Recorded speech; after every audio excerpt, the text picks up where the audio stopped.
On the stairs. It's on live. Alright, what up, guys? What up? What up? What up? Is it? How many people are on? Yo, is it connected today? It's connected?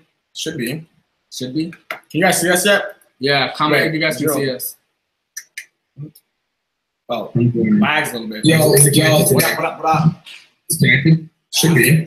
Should be. Can you guys see us yet? Yeah, comment if you guys can see us. Lags. Oh. Okay. Which one do I mean? Just ask if they can hear us. Can you guys hear us? Look at the comments.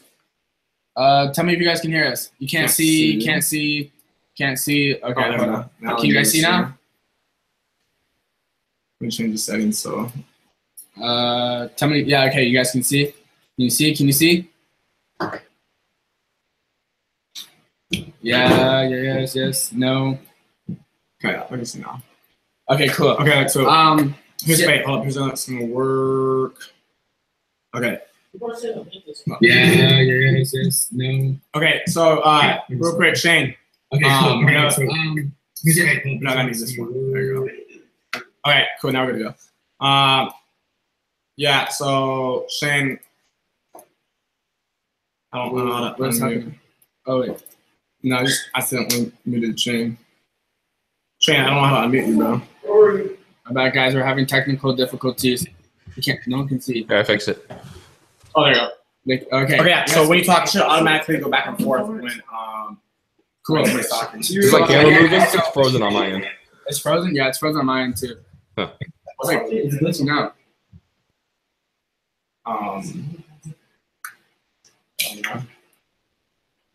YouTube stuff's a little complicated. Yeah, YouTube's complicated. It's still kind of laggy, huh? If Shane starts talking, it should work. Yeah. Talk real quick, Shane. Hello. Okay. As long as they can hear you, then you're fine. I can see. Okay. Cool. So yeah. So basically, this webinar we're gonna be going over SEO. So Casey Adams, he's gonna hop on a little bit later.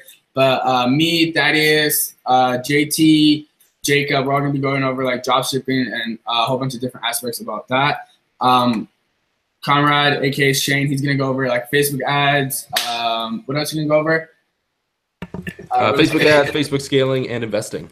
And then Josh, you're gonna go over Marketing, Instagram growth. Marketing and Instagram growth. Okay, cool. So yeah, so Conrad is gonna give you guys a little rundown on what he does, and basically just spit out some value to you guys. And then you guys tell me if you have questions for them. Yeah. Also, guys, if you have questions, write them down, and I'll be free to answer them too. I think Conrad's Conrad, you good? I'm good. My camera seems to be gone, but I'm good. Okay. all these people are saying they This right here? Can't see. Wait. What? Nah, wait, can they see or not? But I can still listen. I can see it. It's weird. You guys see? Because we're having some technical difficulties. Comment if you guys can see us. I cannot see. I can see on my phone. Can you guys see? I need to know. Can't see Conrad. I can see. Okay, so Conrad, they can't see you. Is your camera on, Conrad? Oh, you're really wrong. Yeah, it's on. It's on? Okay.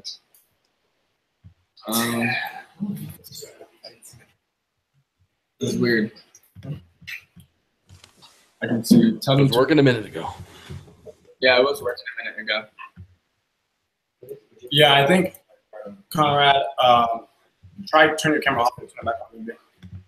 Good, can see you guys, but no, Conrad, I can see it. Try to refresh it. Cool. See. Start asking. Okay, where are you guys from? Comment where you guys are from while we're trying to figure out this. Just comment where you're from. I like to see where you guys are from.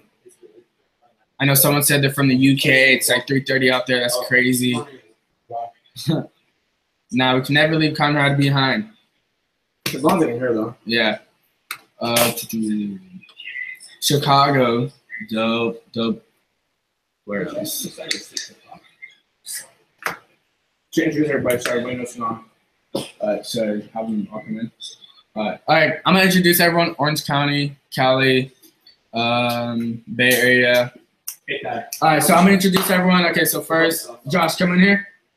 So if you guys don't know who Josh is, or you guys probably all know who Josh is, just say fly, go follow him on Instagram. What up? And then we have Thaddeus Strickland, come over here. One of the kings in dropshipping. We have him, and then we have Jacob Canales. Jacob, come over here. 16-year-old entrepreneur, killing it in dropshipping. Just bought his car. I want to say a couple months ago. Where's the energy? Look, where's JT? JT, come over here right now. JT killed it. I think he made, what was your highest month, bro? $30. $212K. $212,000 in 1 month, guys. That's how you know he's killing it in dropshipping. $212. He's just mad because I make more. That's the profit margins. So Australia, Norway, Corona, Illinois, Chicago. And that's crazy. There's a lot of you guys here. Different states, different countries. Conrad, is it working? Oh, Conrad's not on anymore. What happened, Conrad? Who has to be joining?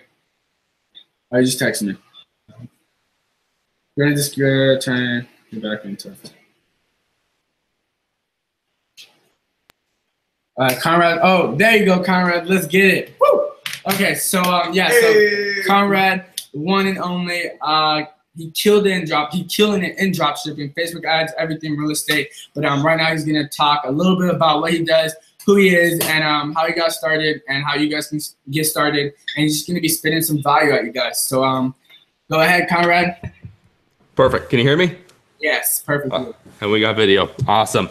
All right, guys. So first of all, my name is Shane Conrad. Instagram handle @JetSetConrad. Give me a follow. Doing tons of Instagram lives and whatnot, talking about drop shipping, investing, and all sorts of other greatness on how to make some money. So just so you guys know, I've been drop shipping for about 3 to 4 years now. Got started actually about the same time that Ty Lopez and all them took off. Had a great mentor that taught me a ton and got me into the game early. Have probably doing about just a little bit under $2 million from last year in revenue from drop shipping on different websites. Also own a couple different businesses, and am also an angel investor. So what that means is I invest in different businesses for portions of the company as well as equity, or sometimes for returns. One of the biggest investments or investment people that you might know that I've invested with is Grant Cardone into Cardone Investments for his hedge fund capital and real estate business that he has. So a ton of experience in Facebook and Instagram and all that stuff. Been all over in terms of drop shipping, both in the very, very low negatives as well as in the high profits. So tons of room of growth out there. So what is drop shipping, right? And I think I'll start very, very basic before I kind of dive a little bit more into detail. So drop shipping is essentially you being like the middle person between finding products and delivering those products or that value to customers that would want them, right? And so one way and one very typical way to do this is you find products from other websites. The most typical ones are usually like Wish or AliExpress or Alibaba.com. Finding those products, marketing them through different avenues. Today, I'm really going to focus on Facebook ads, and I know we have a couple other guys talking about Instagram and whatnot as well. Being able to advertise those, and then the customers see them and they buy them from you. Essentially, it's a very, very great way to get started because the amount of money that it takes to get started is super low. All you have to really do is have enough money to kind of get yourself going, as well as to keep yourself, safe. So that way you're not on your last dollar in case something goes wrong, or you have the ability to test a little bit. But really, you have the money, you get the money from the customer, and then you purchase the item, which is a lesser cost than what you're selling it to the customer, which I kind of find as my finder's fee of finding a customer. And you use that same money the customer gave you, usually, to then go back and purchase an item. So dropshipping is a great way to get started if you are low on income, if you don't have a lot of money to get started, or if you're just brand new to marketing and sales in general, right? There's a lot of room for error. So where can you drop ship? Where can you market? Well, there's a ton of different ways to do it. If you are drop shipping, the best site that I suggest, and there's a ton out there, you can do your own. There's WooCommerce. I think the easiest one to deal with is Shopify, and you'll probably hear about Shopify a lot tonight. That happens to be my favorite in terms of fees as well as feasibility and how easy it is to set up and use. So that's my recommendation. As far as being able to market, tons of places you can market. There are some big ones that you probably already know about, like YouTube and Google. Other big ones is Instagram. I sell stuff on Instagram. I sell stuff on eBay. I sell stuff on Amazon. I sell stuff, of course, on the Shopify store, on Wish, on Groupon, whatever you name it. I'm probably selling something there, and you have the ability to do that as well. And why not, right? There are some downsides to some of those channels if you were going to sell on them. So, if you're looking at eBay or Amazon, for example, you have algorithms that you're fighting in order to sell and rank at the top of those items. Now, I sell on those, don't get me wrong, and those algorithms can be beat and they can be mastered. And of course, you can make some really good money. I'm sure everybody on this call knows somebody making a lot of money on eBay or Amazon. It's just one of the downsides, but the upside is you really don't have to pay for marketing when you're on there unless you're doing a sponsored post, right? The other downside are some of the fees, right? And you're going to run into that with other sites like Groupon and Wish. Again, just another channel. Profit's profit, and I will take it. But again, you do have to worry a little bit about some of those fees that are there. And that's something where you get around by advertising directly to Shopify. Yes, there are still fees for purchasing from Shopify, but those fees are a lot lower, especially if you're going through one of the Shopify payment processing systems. And of course, you have the ability to go through PayPal and whatnot as well. But going through one of those, you have the ability. So whether you succeed or you fail by using Shopify, that is completely in your hands, right? So how hard you work on SEO, how hard you work on advertising, building a brand, just going out and trying to find new customers, that's 100% on you.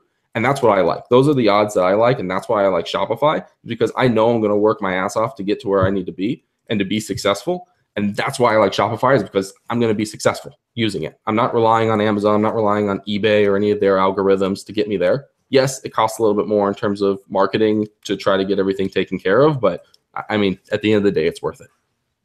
So dropshipping, right? So when we're looking to advertise, tons of ways to make money. Again, like we talked about, Instagram, Facebook are probably two of the biggest ones. One of my favorites is Facebook. And I think that's one of the ones I'm most attuned to being successful with. And so Facebook really comes down to one word that's going to be important, especially whether you've drop shipped before or you're new to drop shipping, and that is the Facebook pixel, right? So what the heck is a Facebook pixel? So a Facebook pixel is basically the algorithm or the little data code that Facebook has that is there to make you money. Now, some people look at Facebook and they go, oh, I'm spending all this money and Facebook just wants my money. You're absolutely right. Facebook is a business and they want all of your money. But the upside to Facebook wanting all of your money is that they want you to make money, because if you don't make money, you're not spending more money on Facebook, which means they know you won't come back to them if you're not making any money. So they want you to be successful. And that's why they have this little pixel code in there. And a pixel is essentially just a code you get by going and creating a business ads manager on Facebook. You can get that code. You can put it into your Shopify store. There's actually step-by-step instructions on Shopify to put it in there.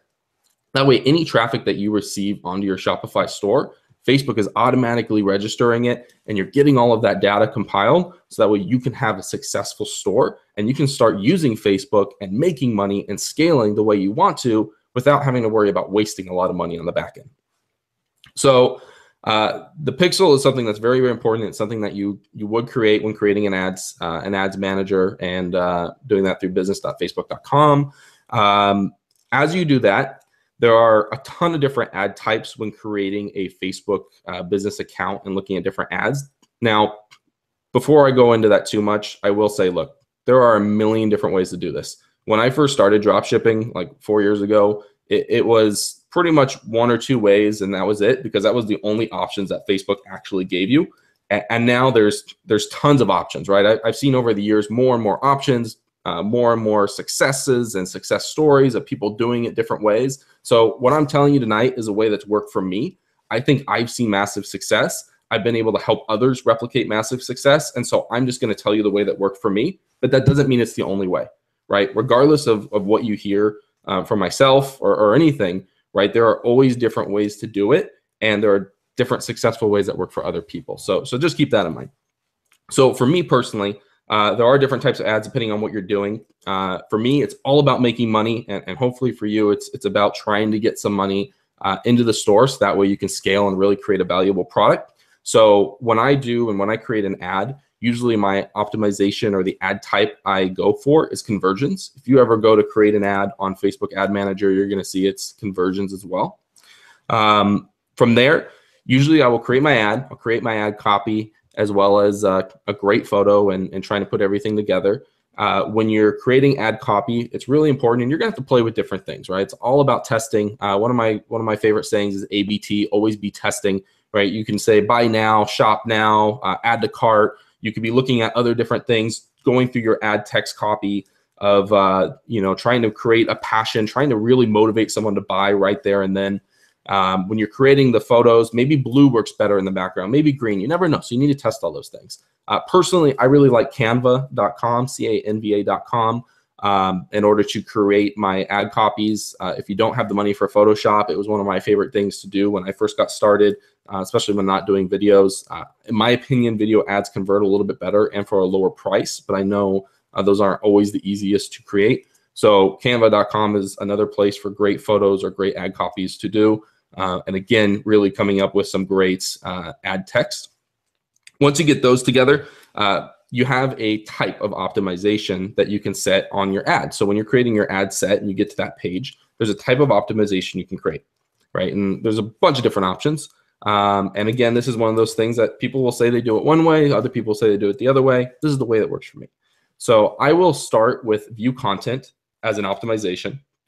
Once I do view content, I'll run my ad. Now, look, the more money you spend right away and the more money you have to spend, $50 a day, $100 a day, the faster your pixel is going to gather the data from the customers that are looking to buy, and the faster you're going to be able to start making sales. But I understand not everyone has that money. So if you want to do $5 to $10 a day, it might take a little bit longer. You might not get all the data you want right away, but it definitely still works. And I see people do it and it still works. So no big deal.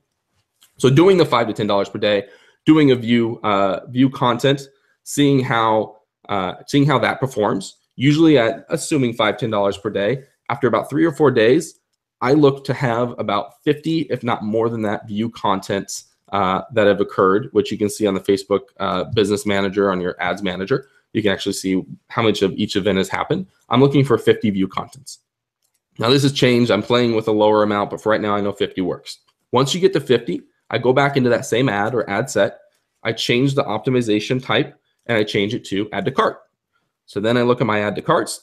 I see how the add to carts are going. I wait. Hopefully in 3 to 4 days, I should have about 50 of those. If I don't have 50 of those from either view content or add to cart, I cut it. That means my ad copy is incorrect, or that means I'm doing something wrong. I then go to add to cart. I wait until I have 50. Once I have 50 of those, I move it to purchase conversion. And that's the end all be all. Now, yes, technically you can skip. You can skip, and you're going to hear other gurus out there, and that's okay, right? It works for them maybe. You can skip from view content. You can go straight to add to cart. Some people go straight to purchase. I don't agree with that, but you could. Everybody kind of has their own way.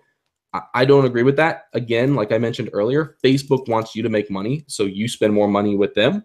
And so by going through the process of view content, add to cart, and trust me, guys, I've spent hours and just probably even days at this point when you accumulate all the hours on the phone with Facebook trying to go through ads, because my stores do make enough to be able to spend that time with Facebook directly. They do suggest still going through this process. Yes, it takes a little bit longer. Yes, you'll spend some more money getting there. But at the end of the day, like I mentioned, Facebook wants you to have, for the least amount of money, the best purchases and the best customers that are going to buy your products. And by going through this process, you're going to narrow them down. So that way you're spending the least amount of money on the best customers and you're getting the most bang for your buck. So that's kind of the way I go through that. When looking to actually purchase the products, and this is kind of a side note, right? Again, once you got your ads created, you know what products you want, you've got your Shopify store created, you can then buy them, or you're going to buy the item off AliExpress or Alibaba.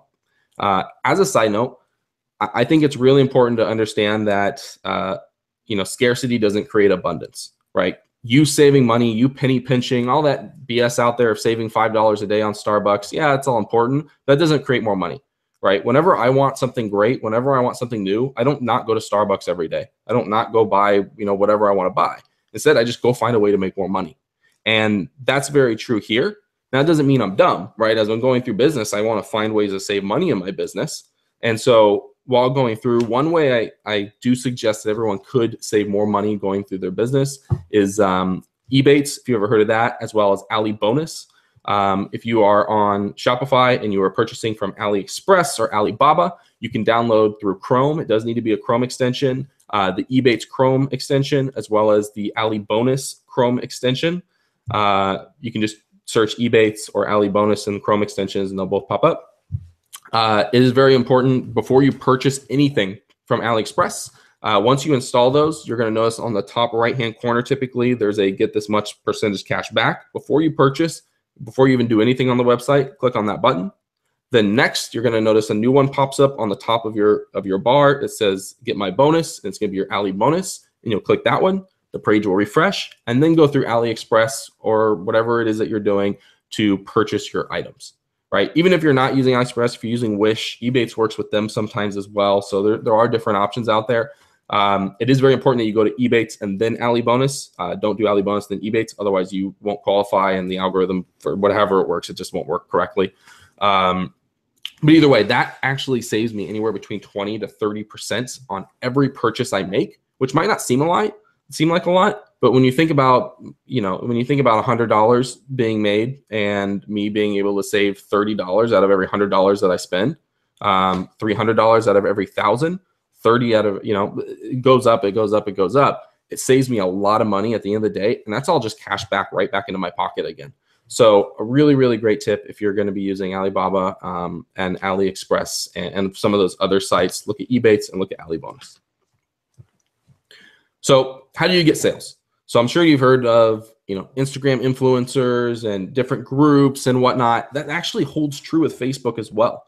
So if you're going through Facebook, you can find groups on Facebook just like you do with Instagram or some of those other websites, and be able to just post on there, right? So if I have, I don't know, let's say I have a seasonal store. I opened up a Halloween store just to test it out in September, and I ran it through the end of October. It actually ended up doing, I think it was a little bit under 200 grand, which isn't a ton for my stores, but for a seasonal store, I think it did pretty well. And what I did is on Facebook, I looked at a bunch of Halloween groups. I added myself to a ton. Of course, I asked the admins before I started spamming them so I didn't get kicked out. And I started just advertising my stuff in those groups, right? And that's a free traffic. That's not even ads. That's just me advertising after I have a Facebook page into those groups. And that created a ton of people, because if I'm advertising a Halloween item into a Halloween lovers group, guess what? Those are all the perfect niche of buyers. Like, I'm able to, for free, target exactly who I want to target right there. If it's cats, perfect. If you love dogs or German Shepherds, find German Shepherd groups on Facebook, and they're free to enter, right? Just go onto them and post them. You don't have to pay for posts usually, pay for shout outs. Yes, you sometimes do on the bigger groups, but who cares about the big groups? Go to the small groups at first. It's free. So that's one way I suggest as well if you're not looking to spend a ton of money, but ads ultimately will be the thing that helps you scale. So once we get to that point, right, let's say now you got something that's selling, you're following the correct conversion, pixel alignment, you've tested different ad copies, and you found something that's a winner. So going through that, one thing you want to do is you want to scale. Right. So when you scale, tons of different ways. One of my favorite ways, and I think one of the easiest ways, is what's called LLAs, or lookalike audiences. So usually I look for anywhere between 75 to 100 purchases, and then I will create a lookalike audience, and I will use Facebook to basically find people that are similar to who is purchasing from me. Now you're going to hear other people out there say you can do that from add to carts, and you can do that from other stuff, and maybe that's true.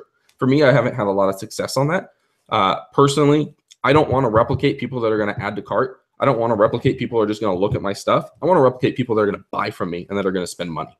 And so I look for 75 to 100 purchases. Once I have that, what I'll do is I'll create a custom audience.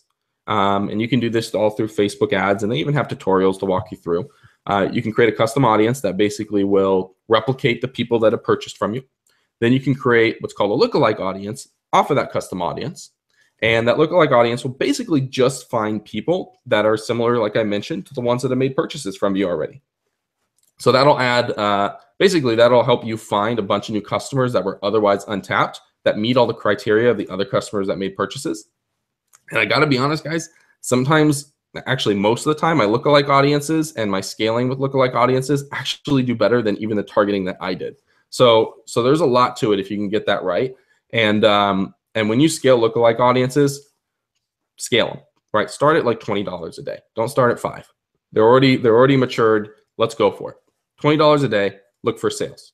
If you start making sales, let's say you make $25 in profit, or make $5 in profit that day, right? After everything, you made $5 profit.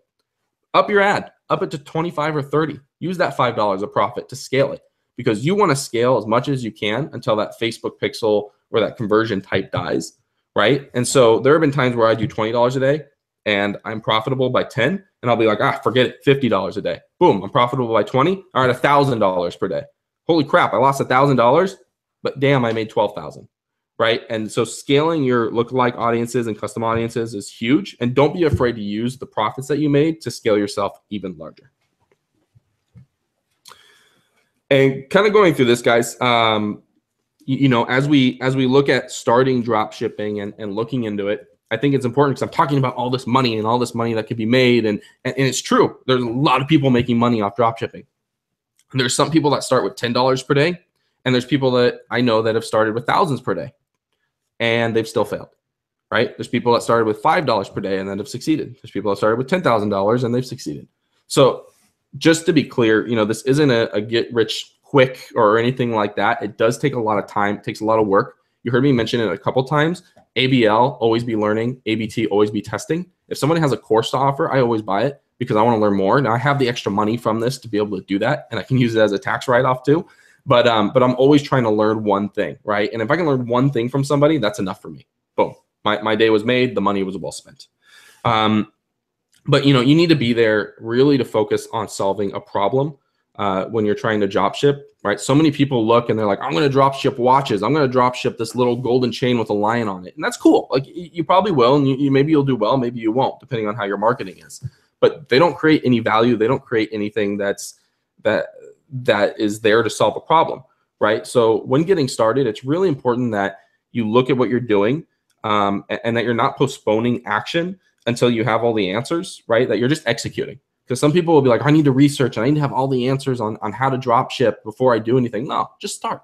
It's no big deal. Get some answers. I mean, find out something. Don't just go in blind, but start, right? And then action, assessment, and adjustment. Just keep going through that. Do what you need to do. Assess if it worked or not, and then adjust appropriately, and you'll be okay. You know, this is a great way to make passive income, I think, but I also want to make sure I call out, screw passive income, screw that phrase at least. You know, create actual value. You know, if you went out of business, like what would happen? Like, would there be any value? Would customers be sad? Would they be like, oh, I really like the stuff this person had? Or would they just go find it in a million other places? You know, and that's what happens really when you start chasing profits, is that you stop creating value and you just start selling a bunch of random crap. And then you notice that your sales go down, or you're not selling what you need to because you're not doing anything that's different, right? Because the market, it really is a spoiled brat, right? And it doesn't care what you want. It doesn't care what you think you need or what you think it needs, right? It doesn't care if you gained weight or you shrank sizes or anything like that, right? It just cares about value. That's all it cares about, and that's all the people really, really care about as well. So, so, you know, next, I think I also want to talk about, so let's say you get to that point where you're doing well, or if you're on this call and you're someone that's already done pretty well with drop shipping. I want everybody to think bigger, right? Don't just think about, I'm selling this item off AliExpress, I'm selling this little small item. Think big. What else can you do, right? I was selling, yes, I was doing, I think I did 900,000 1 year in revenue. And I was like, oh, that's good money. How do I save money? How do I make more? Blah, blah, blah. Who cares? Right. For me, though, it was, how do I really exponentially grow? And so what I did to exponentially grow is I thought outside the box. And luckily, it wasn't just me. I had a conversation with one of my friends, Jaden, at a Grant Cardone investment event that I was at. And, you know, one of the things that I started doing is there was an item I really wanted to sell. So what I did is I reached out to one of the drop shippers I was using, and I got their item. And I reached out to another drop shipper I was using, and I got their charger for this item. It was an electronics item. And I reached out to another drop shipper who created content, and I got that item. And I put them all together, and then I sent them to another location in China, which I reached out to. And suddenly I was wholesaling basically items to retailers. And the wholesale and items, we just did a Home Depot this last October for a wholesale item, and we did a $24 million wholesale, right? Because I was suddenly drop shipping from different places, bundling it, and then sending it to a centralized location to get packaged and send them out. Now, I know that's not a place to start, and that's probably not where you're going to start, but that's the whole mentality is think bigger, right? Don't just think I'm going to drop ship this little necklace. Think about, oh my God, what can this really turn into? And then chase after that and let that fire really burn within you when you're trying to think about drop shipping. Because if you go into this with a get rich quick mindset, or it's going to be easy money, or I'm just going to post this one thing and I'm going to be rich, it's not going to happen. Maybe it will, but it's very, very unlikely. 0.001% chance it's probably going to happen. You need to work your ass off to really get to where you want to be in order to make that happen. And, you know, and if you're working every day to make it happen, I can tell you firsthand, I was a prime example of that. First 3 months, I had a great mentor who taught me a lot, and I'm very lucky to have had that mentor, but I didn't work my butt off on it. I worked on it, but, you know, it was like a side thing for me. And after month 3, I was about $15,000 in the hole from advertisements. And I was like, wow, this was a mistake. And I was basically slapped across the face and told, hey, you need to, you really need to dive down, give this 50, 60 hours a week. And eventually you can scale, you can start outsourcing, and you can get, you know, you can start using freelancers to help you, but really, really dive into it and give it your all. And I did. And now I'm okay, right? I got out of that $15,000 hole. But that's kind of what led me into thinking I can just get rich quick off of it. So really important. And then as you go through that, you know, I think the next thing is just really focus on what are you doing with your profits, right? Are you giving back? Are you doing something important with them? Are you reinvesting into your business to scale, right? Are you reinvesting into your business to create new stores? Are you reinvesting into other assets, right? I mean, drop shipping's cool. I don't think it's going to die. People ask me all the time, oh, is it oversaturated? No. Is Amazon still in business? Yes, as long as Amazon's in business, I think you'll be okay, right? Screw what anyone else says. Yes, China and blah, blah, blah, all the new rules and regulations and net neutrality, those are all excuses for you to fail. Forget all of that. Worry about it when it comes. Again, action, and then take assessment and adjust, right? But for right now, get started. Think about what you're going to do. Then once you start making profits, again, thinking bigger, think about what you're going to do with that money. Are you going to put it into real estate? Are you going to invest? You know, me personally, I sold another physical business where I made a ton of money. That's how I got started with drop shipping. I suggest usually about $500 to $750 to get started in drop shipping. Again, people do it for 10, people do it for thousands. The reason I suggest that amount is, again, just in case I fail, I want to make sure that it's okay, right? I want to make sure I'm okay if I mess up testing. So that's usually the amount I suggest. Being able to go from there. And now I'm in a great position where I made a ton of money from that. So I thought, what else could I do? Right. So I started investing in other businesses. I started a Krav Maga school. I do fighting, right? I love to fight. So I started doing that. I invested in Grant Cardone recently. I recently gave him like $400,000. Like, that's the kind of stuff you can start doing with your money, right? Opening up other companies and really just exploring different passions, doing things you enjoy, and not putting all of your eggs in the one basket. So, guys, hopefully you found this helpful. Hopefully there was a lot of information here. Again, I want to reemphasize the fact that it's not get rich, get quick, right? You get rich quick. It is very important that you are focusing on the long term, but also not just the long term of drop shipping, but the bigger game and how else you can be unique. Because if you're not unique to drop shipping, if your advertising is not unique, if you're not creating immense value, then you're just going to be another ad that somebody sees and scrolls by, and you want to be the one that they click on. So I think that's it, guys. Hold on, let me just unmute it. Can you hear me? Yeah. Okay, cool. Sweet. Thank you, Conrad. I know some people had some questions here about Facebook. I don't know if you went over it already. Do I have to build my pixel with influencers before using Facebook ads? Want to cover that one? Sure. Sorry, I can't see the chat. So as long as you read them to me, I'm good. So do you have to? No. But can you? Absolutely. Right. So if you're using Instagram influencers and you are driving people to your Shopify store and you have a pixel, correlated to your Shopify store from Facebook, yeah, absolutely, that helps.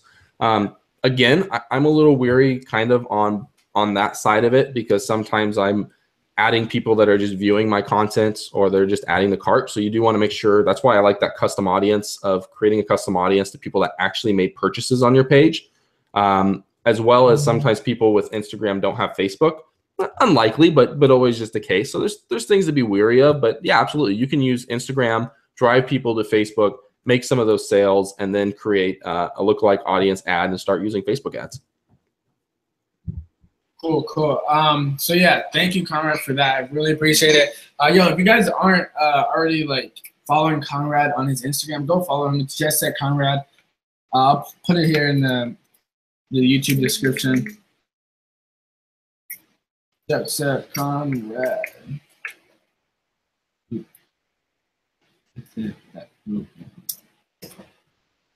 What is happening? That's it. There you go.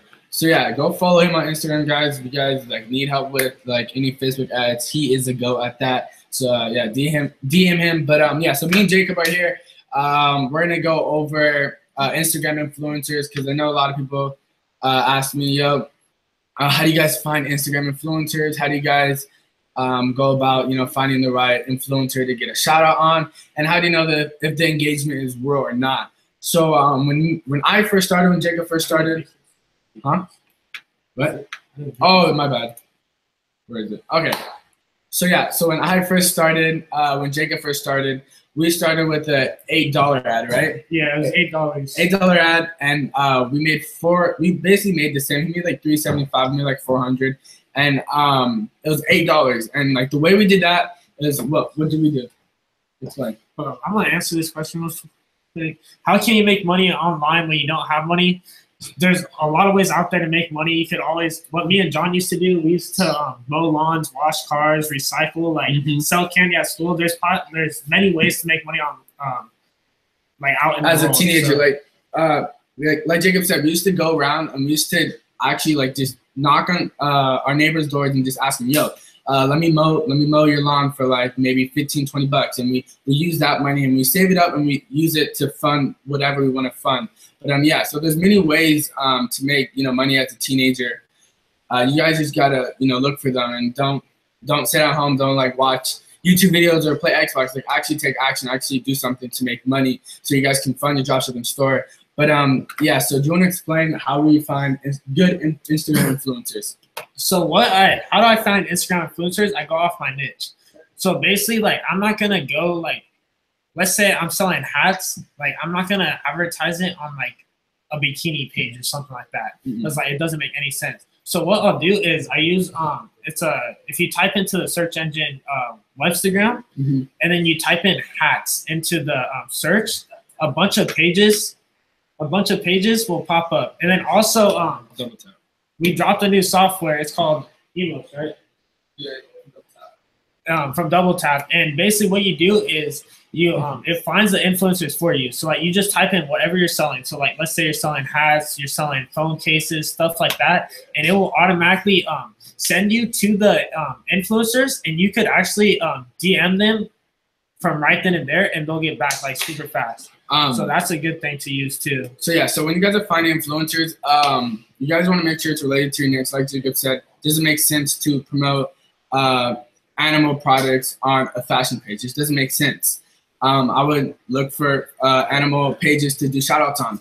But what I do to check the engagement for Instagram influencers, I usually use this thing called Social Blade. And basically Social Blade is you type in the Instagram page, and it gives you all of the stats. It gives you if their followers are real. It gives you how many followers they gain a day, how many followers they lose a day, and it gives you basically like a chart. So like I usually go off based on the chart. So the chart is usually it's just like stocks. If you guys ever like got into stocks, usually a normal Instagram page will start gaining followers, and it will go up. The chart will go up gradually. So go up gradually, like a slope, okay? But if they're buying like followers or something like that, then it's just gonna go up like this. It's gonna go, It's gonna shoot up like stairs. It's gonna go up like stairs. If you see a chart like that, you don't want to do an Instagram shout out off of them, because that means they're either buying the followers or possibly, I mean, they could be doing a shout out. It's just, it wouldn't go up that fast if they're doing a shout out. If they're doing a shout out, it usually go up a little bit more, like it go up gradually. So yeah, so make sure you guys check for that on the chart. Also, it has like the ratings. It says A, B, C, and D ratings. Try to stick within the A and maybe C plus rating. Well, it all depends on the influencer. Like a lot of people, they say go for that big, like millions of followers influencers. When I started off dropshipping, the account that I did only had 50K. So like those influencers are fine as long as they have like real engagement. They're fine, because if they have 50K followers and let's say like 40 of them are legit, then that's actually a lot of people, and they're only going to charge like super cheap. Like what we did, it was $8 for a 6-hour shout out, and I made $375 off of that. So like, don't be scared to try those little pages, because most of those times those little pages make as much money as the big pages too. You guys will be surprised. There's probably a lot. Okay, with the little pages, it might be like, oh, they barely have any followers. But if you think about it, they're very active, they're very engaged into that Instagram. Just because, how can I explain this? They're very engaged into the Instagram because they don't have. Okay, I'm trying to explain this. I'm not explaining this really good. My mind is like went blank right now. Well, and to find out like more engagement about the influencer too, there's also this website. I'm gonna type it in because it's weird. It's called Flank's Engagement Calculator. So let me type that in real quick. Shoot. So Flank's Engagement Calculator, you just type in the Instagram page and it will tell you their engagement rate. I only use it for pages that have like 1 million and under, because like Roadstar, they have like 14.1 million and their engagement rate is like 2%, but I would still do a shout out on Roadstar. Yes. It's just, but like, because they have so many followers, like all their followers are legit too. So like, yeah. So like if they're a page of like under 1 million, I would use Flank's Engagement Calculator. And if their engagement is about 10%, that's really good, and I would do that page. Also, in negotiating influencers. So like a lot of people, like what they mess up on is like an influencer will be like, oh yeah, $100 for a shout out, 24-hour shout out. Never do that price. Always negotiate down, because all they're doing is posting a post. Like that's not costing them any money. It's really not doing anything. They're just making money. So they're always willing to go a lower price. Like I've seen some people get like $100 to $20. So like always negotiate your price. Like never pay the full. Like some pages, usually the higher pages with like 10 mil, they have a fixed price. Like I know you won't be able to negotiate Roadstar. You won't be able to do any meme pages. It usually won't go down. But for the smaller pages, they usually negotiate with you. When I contact pages, actually JT told me this. He gave me like a little script. It's basically like, hey, we're an up and coming business. We just started our online store and we're on a tight budget. We're wondering how much your ad price or how much your shout outs are. And maybe we can negotiate on a price that is comfortable for both of us. That way they feel obligated to maybe give you a lower price or maybe give you a discount. So that helps a little bit. Like even if it's like 20, 30 bucks, I mean, that's an extra 20, 30 bucks that you're not spending on a shout out or an ad. So I would use that script if you guys remember that. There's somebody asked, where is it at? How do you pay the influencers since PayPal requires? So usually all influencers, they usually require PayPal. Yeah. And PayPal, you can make an account if you're under 18, but like you can't make a business account. You'll have to use somebody social who's over 18. Yeah. But if you don't have PayPal and you can't get it for some reason, there's always Venmo, Cash App, what are some other? But Venmo and Cash App and PayPal are what I use mostly. Usually all influencers will do that. So. But again, if you're underage, you should be okay. You could basically do the basics with PayPal. You don't have to receive money, because I know if you're underage and you receive too much money too quick, PayPal will shut you down like that. And they'll ask for a social and they'll stop all the payments that are coming through. If you're just using it to send out money to influencers, then you should be good. You just don't want to have too many transactions coming in, because then that's when PayPal kind of gets suspicious. They see a PayPal account that doesn't have a social security in file. They don't have anything under their name. So that's when they like shut down your PayPal. So I would use, like, you're underage, just use PayPal to send money to influencers. I wouldn't, if you do want to receive money from like Shopify payments or from Shopify through PayPal, I would maybe ask your parents, ask someone who's 18 and older. Just make sure that you have their word for it, just so you don't just take their social and then they see all messed up when taxes come in. But yeah, so what else? What other questions do we have? It's $30K for $30 for 300,000. It all depends on what type of page it is. Like, so like it depends. So $30 for 300,000. That sounds really good. But the thing is, since I have 300,000 followers, it could be like they might not have good engagement. So that can be another thing that you have to look out for. So this is where checking engagement plays a really big role when doing Instagram influencers. So make sure you guys check engagement. Social Blade is a perfect way to check engagement. Flanks is a perfect way to check engagement. Also, when checking engagement, make sure you guys check the likes, comments, and the views. Just because if they have 300,000 followers and they're getting 1,000 likes, that does not add up. Oh, they should at least be getting like what, maybe 15, 20,000 likes? Yeah, around 15, 20,000 likes. They should at least be getting 300 to 1,000 comments easily. They should at least be getting maybe 50,000 to 75,000 views, if not more. So make sure you guys check that. And then also look at their comments. Like, a lot of them, they'll have like these comments from other meme pages, and it'll be like cool, like and they'll be like weird comments too. It'll be like a picture of a cake, and it'll be like nice dog. Like, those are obviously like fake accounts too, like buying fake comments and stuff. Because like a lot of accounts, what they do is they buy fake comments, they buy fake followers, they buy fake likes to make you think that it's legit. So look at who's the people that are liking it. Look at what they're commenting. Look who's commenting and like all that stuff. Someone said, did you guys get an LLC established before you guys started dropshipping? No, we didn't. The reason why is because a friend told me that you had to make $20,000 in profit to actually before you get an I wouldn't get an LLC. I wouldn't recommend getting one until you made about 20K. And then once you make about 20K, then you get it, because then you're actually getting serious with money. Mm-hmm. And that's when you need an LLC. Yeah, don't make it if you're making like maybe like $2,000 or a couple $100, just because it's pointless.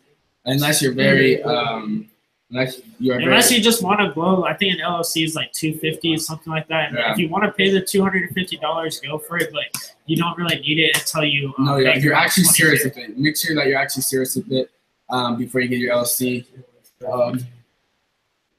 Is there a course that no, we don't do courses.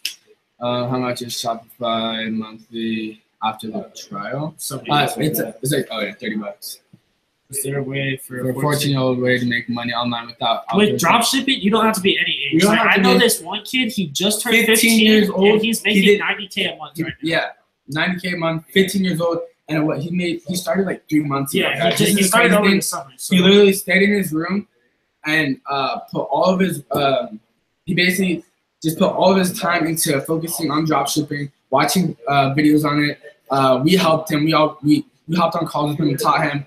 He just basically took advantage of it and executed and actually put it to work. Like most teenagers don't usually put in the work. And he's making about like $8K a day right now. Yeah. Like, he always says these screenshots. Mm-hmm. He's killing it with Facebook ads too. What else? What does he sell in the store? That's a good one. I don't even know. What else? Did you put influencers? You guys. Trying to think, what else should we go over? See this real quick. Did y'all grow your Instagram account? Okay, so what I do when I start off a store Instagram account is I buy like about 6,000 followers, 6 to 10K. Oh yeah, that's called. There's actually a browser for that. It's called likesfollowers.info. Basically, you can buy 1,000 followers for $3 and buy 5,000 followers for $10. You can buy 10,000 followers for $30. So for me, building an Instagram page for my business account is very crucial. The reason why is so for example, if I'm scrolling down an Instagram page and I see something I really like a product that I really want, and I click on the sponsored post or I click on the post, and they have 150 followers, I'm like, no, not buying this at all. The reason why is because you're gonna be skeptical about it just because they have 150 followers. First of all, it's just sketchy. Second of all, they don't have that social proof. You have to have social proof if you want to sell stuff. And third of all, it's just not a lot of people will buy a product off of Instagram that has 150 followers just because they don't have the social proof. So when having an Instagram account for your business, make sure you guys have a lot of followers. I would say maybe 10,000 at least. Yeah, about 10,000. 10,000 at least. But the more the better, of course, just because it makes you seem more official, just like World Star and just like Fashion Nova and stuff like that. Fashion Nova, they have like a couple million, they can sell stuff like that just because they have that social proof, just because they have that trust behind that Instagram account. So make sure you guys have an Instagram account that's connected with your business account, so then you guys can promote stuff off of the Instagram account. That makes sense? Yeah. Yeah, okay, so right now we're gonna bring on JT. He's basically gonna go over dropshipping. He's gonna give you guys a little bit of motivation. He's really good at motivation. JT, we'll bring it in here, bro. No applause. Yeah. JT. I'm just playing. Hey, what's up, everybody? How you guys doing? So basically, the headlines what I'm going to talk about. The headlines that I'm going to talk about is going to be Shopify apps, keeping it simple and make it easy to get around. So first and foremost, I want everybody just to realize that you don't have to come from money in order to like make money, because just like a lot of you guys, I was just in you guys' spot. Like I'm gonna just tell you guys a little bit about myself before I actually like begin, just to show you guys what's possible if you're really determined, motivated, consistent, and persistent. But yeah, I basically come from a single mom. She raised 4 kids, only making $20,000 in a year. So my whole motivation and my whole drive came from her, because I hated just watching her struggle. Like there was days that she would go without eating just so she can feed us. So when I graduated high school, that's all I was motivated for, basically to make sure my mom could be able to be free and live the life she wants to live. And I hated that she was basically a salary slave and just suffering for us. And I had a problem. I had a problem how a single mom can raise 4 kids, but 4 kids can help a single mom. So that was my biggest issue. Now that created a burning desire inside of me to become something, to do something. And I didn't start off with anything. I started off literally with like $0 in my bank account. And then I got a car note. So I started off with negative $16,000 in my bank account, trying to buy a car. And I didn't have anything. So if you don't come from money, if you don't have anything at all, that's okay. Realize that there's possibilities out there. I think these guys went over earlier. There's multiple things you can do for money. It's okay to actually work at a job while you fund your passion, while you fund your business. That's what I did for a while. I used to work at Verizon. I did Postmates. I did door-to-door sales. I did so many things to fund my businesses before. And I think a lot of people too, you guys have the misconception that you guys don't have to work. You guys can just go straight to drop shipping. You're gonna need some kind of funds coming in some way. So be okay with that. Look for a job. And I would say look for a job that can pay commissions, just because basically when you have commissions, it's basically you get paid off your efforts. And that's a good habit and a good mentality to go in when you're actually starting your own business, to get paid off your efforts, because your business is nothing more but a result of your effort. Your success is nothing more but a result of everything. And no, I did not go to college. I actually dropped out of college because I started making a lot of money. And I argued a lot with my professors just to answer your questions. So yeah, my bad. But yeah, so one of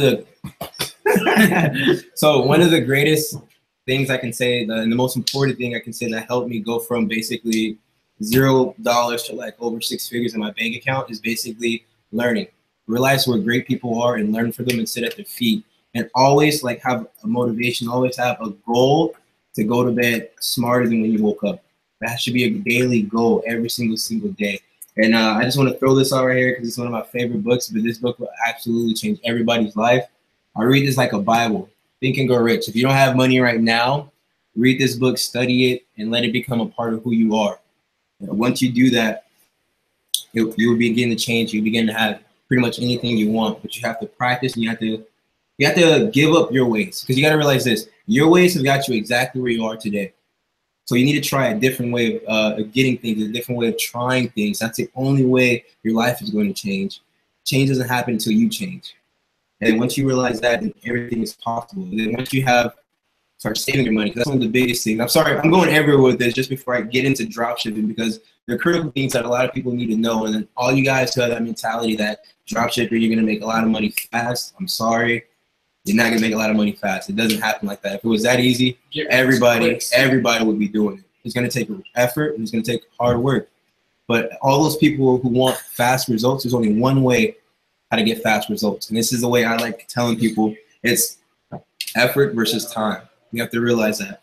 Effort versus time. The more effort you put into something, the faster you're going to get the results that you desire. The faster the benefits will start showing. But you have to put the effort in. There's no shortcut. There's no shortcut but massive amount of action. The more action you put in, the more the energy, the more passion and the drive you have, and remove all those negative people from your area. The more with all the negative people, just remove them from your life, even if they're your friends, because they have an unconscious effect on you. They have a negative effect on you. They affect everything you do. So these are critical things. Like all you guys who want to change, and all you guys who want to start this entrepreneurial journey, one, you need to change your friends and also get new friends. You need to get new friends, people who think like you, people who can push you, people who can motivate you, people who are not always complaining. These are like essential ingredients. These are the starting points for anything. One, you got to feed your mind. One, you got to get new friends that support you, motivate you, and believe in you. Once you have those things, then you can start looking into the business. Then you can start expanding. Excuse me. And those are just some critical things I really want to just get into you before I really start getting into the dropshipping side. So realize that effort is the major thing. Before you do anything, you have to put massive amount of effort. That's the only way success is going to happen to you. And it's possible. If somebody else did it, and you can do it as well too. If all of us did it, if Conrad did it, if I did it, if Josh and Jacob, John, if all of them do it, then you can do it. There's no difference. The only difference between us is our mindset, is our mentality. That's the only difference between us. There's literally nothing else. And the mindset can literally be adapted. If you study greatness, you will become great. Whatever you want in life, make it a study. Whatever you want in life, make it a study. If you want more money, study wealth. If you want to be successful, study success. If you want to be healthy or happy, study health and happiness. Whatever it is you want, you have to make it a study. Like Tony Robbins calls it the science of achievement. It's a science. It's literally practical, proven principles. If you follow this, like I said, you guys will literally change your life. It will change everything for you. You just got to become a student. That's what you got to do. Realize that your way doesn't work and become a student and adopt new ways. And basically that's just my introduction, just letting you guys know a little bit about myself and what I think is critical when it comes into the terms of success. Because what I'm about to get into right now is what I call the blueprint. So the emotion part, there's two parts of everything. There's emotions and there's the blueprint. What we're giving you guys right now is a blueprint, but you have to have that emotional backing. The blueprint is literally drop shipping. It's the marketing. It's the social media, contacting influencers. That's the blueprint. But you have to have that emotion. You have to have that motivating drive. You have to have that why that's going to push you. Because without that emotion, that blueprint is useless. There's no such thing as a successful blueprint without emotion. The emotion will get you going. The emotion will keep you up late and waking up early. The emotion is what's going to drive you and fuel you. And you need that. You need that motivation. You need that drive. Because if you have a good blueprint without the emotion, you're just going to be, you're not going to have the energy to start. You're going to have the persistence to keep going on when hard shit hits the fan. You're not. But then you can't have emotion without the blueprint. They need to go hand in hand. Because the emotion without the blueprint, you're not going to learn from your mistakes. You're going to keep on doing the wrong thing over and over. And they say that's the definition of insanity. Doing the same thing over and over and expecting a different result. So the key here is adding both of them together. So finding out your why is the most important thing you can do. Find out what it is that you want. Why do you want it? You have to get clear. You have to get precise on exactly what it is that you want. And literally, you have to drain it inside of your mind. It has to become a part of your paradigm. Literally, you have to wake up thinking about it and go to bed thinking about it. And when you become obsessed like that with it, then you start attracting things to you. I can't even explain how it works. But once you just stay focused and you get clear on something, then you literally start attracting everything to you. Clarity is power. So write it down what you want. write what you want, and know what it is exactly what you want, and realize the blueprint is what is called specialized knowledge. Specialized knowledge is right around the corner. Anybody can get it. If you want to learn how to dominate drop shipping, you have the greatest gift, the greatest tool in front of you guys. These phones right here. Everything you ever need is on the phone. You just got to research and you got to do the actual work. But with the specialized knowledge, you need the emotion, like I said. And hand in hand with those two tied together, you can do anything. Having that specialized knowledge, which is dropshipping, also known as the blueprint, and having that emotion, which is your why. Putting those two together and having the persistence that does not recognize failure will move all obstacles out the way. And that's, I know I'm ranting now and I'm just going off randomly on things, but this is just, the mindset is the most critical and the most important thing to develop before you even start a business. Because if you don't have the proper mindset, there's no point in starting a business. Like, I'm gonna tell you straight up, if you are failure conscious, you're gonna continue to fail. It's only when you become success conscious can you succeed and propel to beyond limits that people will think that's impossible. People will look at you in awe. But you have to become success conscious. The mindset is the most important thing. I am going to get to the dropship. I am going to tell you my secrets. I am going to get to what I actually do. But this is the most important part, the emotion. The emotion that I'm trying to install in you guys right now is by far the most important thing. Without the emotion, the blueprint does not matter. And remember, without the blueprint, the emotion doesn't matter. So you have to tie in. You have to tie in. Sorry about that, you guys. I just literally installed it into you, but now I'm gonna get into it finally, you guys. Shut up. That was just literally, those are literally the most important things right there. It's the mindset. The mindset. Now here comes the blueprint. Dropshipping. My man Conrad is the fucking stud. He's awesome. I was even writing notes. You always gotta be a student. Remember, you never learn. And you're never too young to teach. I learned a lot from Conrad speaking. Like, yeah, I was over here taking notes. Yeah, you got to be a student. You guys got to take notes, man. Very crucial. You have to be a student of greatness. And Conrad, he is a stud. I took notes as well too. You always be learning. Like I like to say, ABL, always be learning, and ADG, always be growing. So yeah, he's awesome. And then basically my first steps when it comes to like drop shipping and like actually making the stores, I'm a little bit more simple. Like I like a simple strategy. What I say to myself all the time is KISS, keep it simple, stupid. Like literally that's my whole strategy. Keep it simple, stupid. Like a lot of people, they probably look at my strategy like, oh man, how do you make that much when you're just like, it's so simple. Like I was showing John like one of my marketing strategies. He was just shocked that it was just literally that simple, but the simple things work. And when you make things simple, you got to look like this. Me personally, I know I'm different from a lot of these guys here because my particular focus when I do drop shipping is niche specific stores. I don't really do general stores. The only time I do a general store is when there's like a hot product that comes in. Like for example, let's say when fidget spinners came out, I had another store already. I was selling, and it was in the summer. I'm gonna tell you what I was selling. I was selling bikinis and I was selling swimwear. So when fidget spinners came out, that's when I just added like a little collection. I added the collection of fidget spinners to my actual swimwear store because it was a hot product, and that's how I personally test out hot products. I don't just create huge general stores. All my stores are literally niche specific because I've always been one into fashion.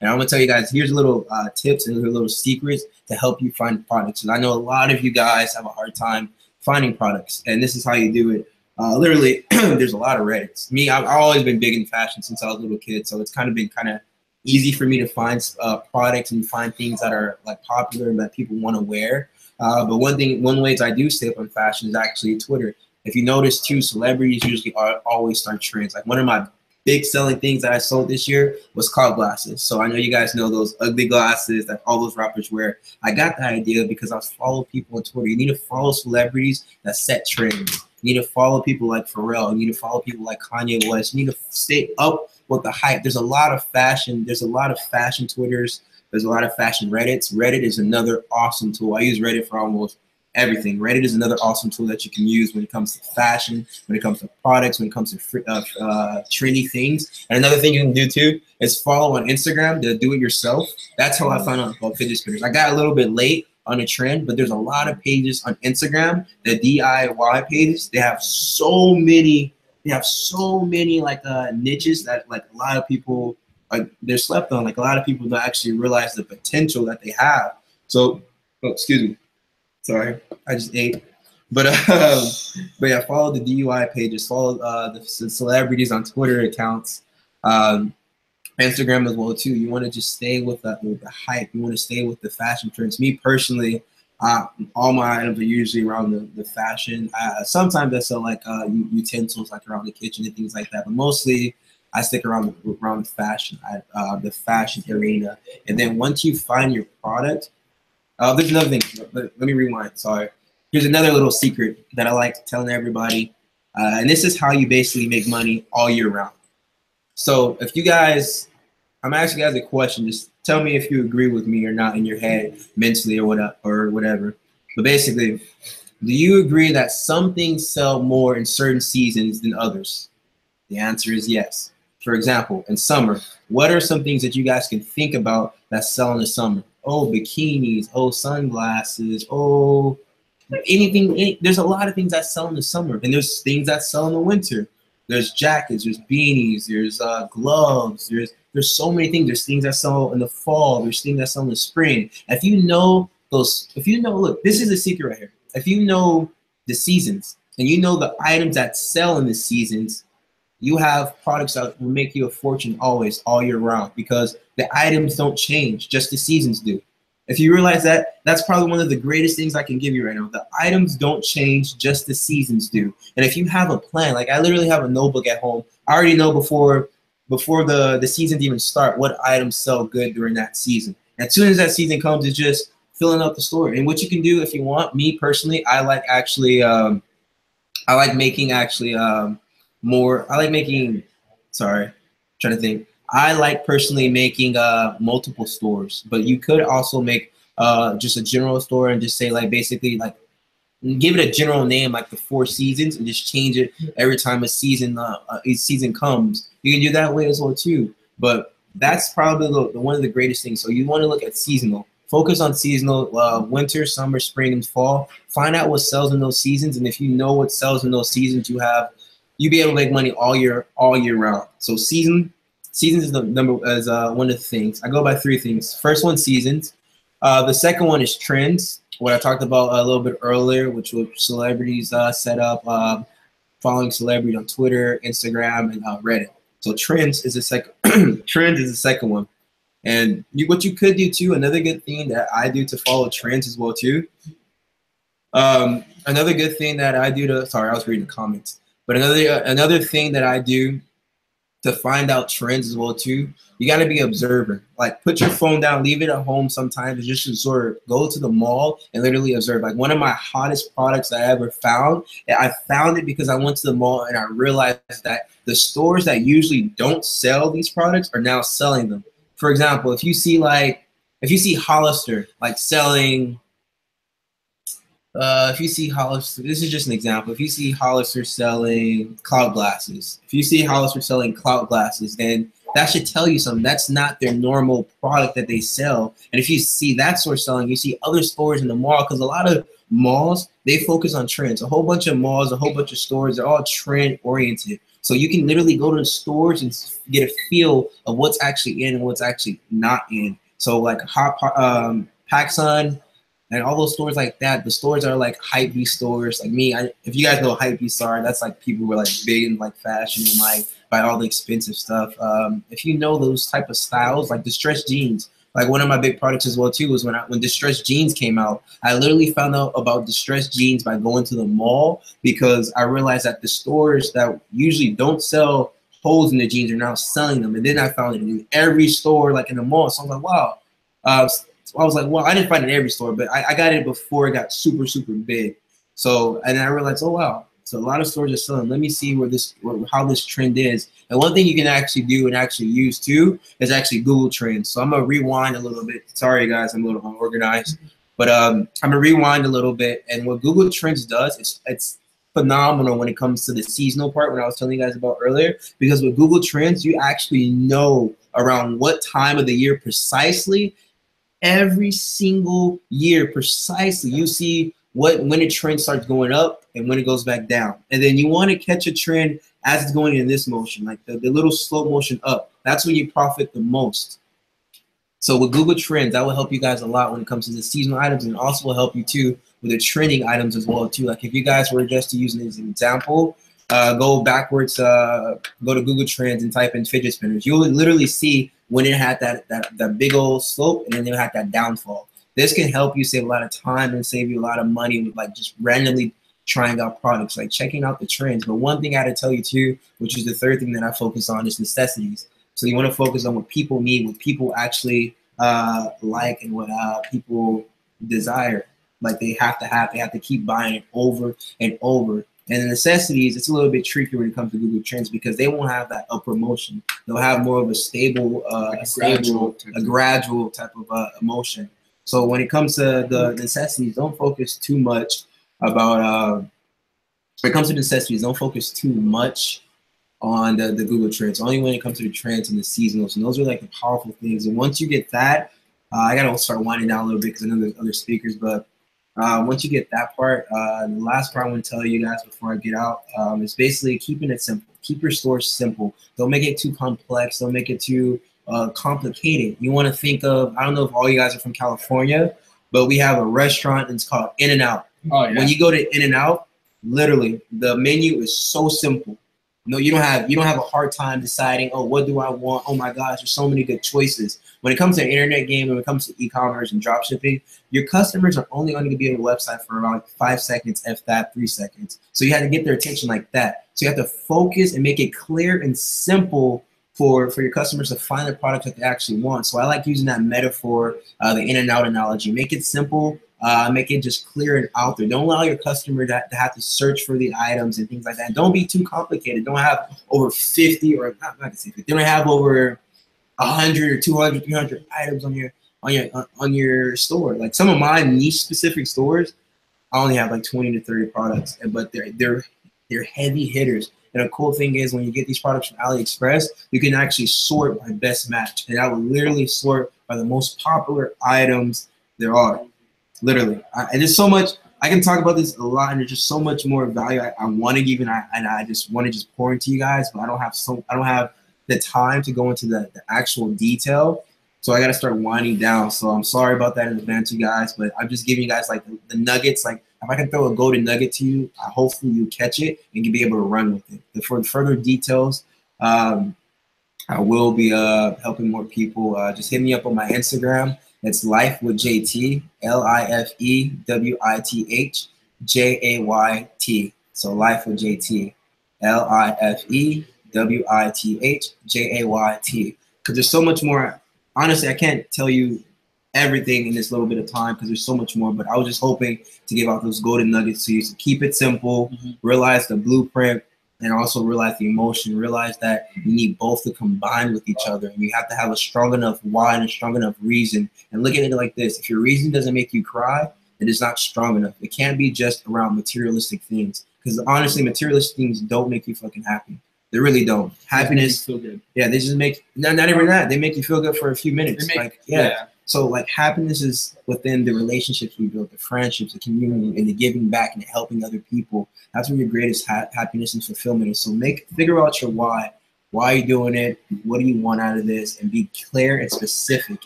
It's a new year, you guys. Get clear and specific on exactly what it is that you want. Yeah. And go after it. Oh, let's answer some questions, yeah. Okay. A little bit of questions. Sorry, guys. I talked too damn much. No, it's a lot of good information. Anyone recommend any good psychology books? Yes, I love The Power of the Subconscious Mind by oh my gosh, can't think of it right now.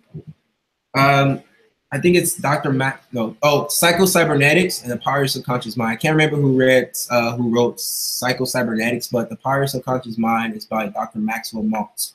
No, Psycho-Cybernetics is by Dr. Maxwell Maltz. But The Power of the Subconscious Mind, look at that one up. And honestly, Think and Grow Rich is actually, once you get deep in it and study it, once you get deep and study it, this is a psychological book. What else? Is there a good question? Do you take pictures or do you use the AliExpress pictures? So what I like to do, honestly, I like to prepare before. So like, if I know a niche is gonna pop within like a month or two, I usually order the product in hand, and I start filming, you know, really cool videos, or I take really good pictures of it. And like, I'll have my friends like make little like promo videos of it. But I won't put their face in there because I don't want to associate their face with the product I'm selling, just because you never want to do that in general. So yeah, I make a video for it, a nice video, good quality, and make sure that it's presentable, and make sure it grabs someone's attention. Because if it grabs their attention, then you're most likely gonna get a lot of clicks. So I like to, you know, usually do videos. It just depends what you're promoting. So like, if you're promoting like a hat or something, I would just have your friends like take pictures of like your hat. If you're promoting something that, like, for example, if you're promoting like fidget spinners, then I would like video like fidget spinners, like make cool little promote video about that. But yeah, so it just depends. You could use the AliExpress pictures. Like I said, it just depends on you. Like, if you want to wait for the product to come in and take that time to take good pictures with it, then that's on you. You can do that. But if you just want to like just get started quickly and like just have it up there already, then just use the AliExpress pictures. Not all the AliExpress pictures are bad. Like, they do have some good ones on there. What other questions are there? The name of the book is Think and Grow Rich by Napoleon Hill.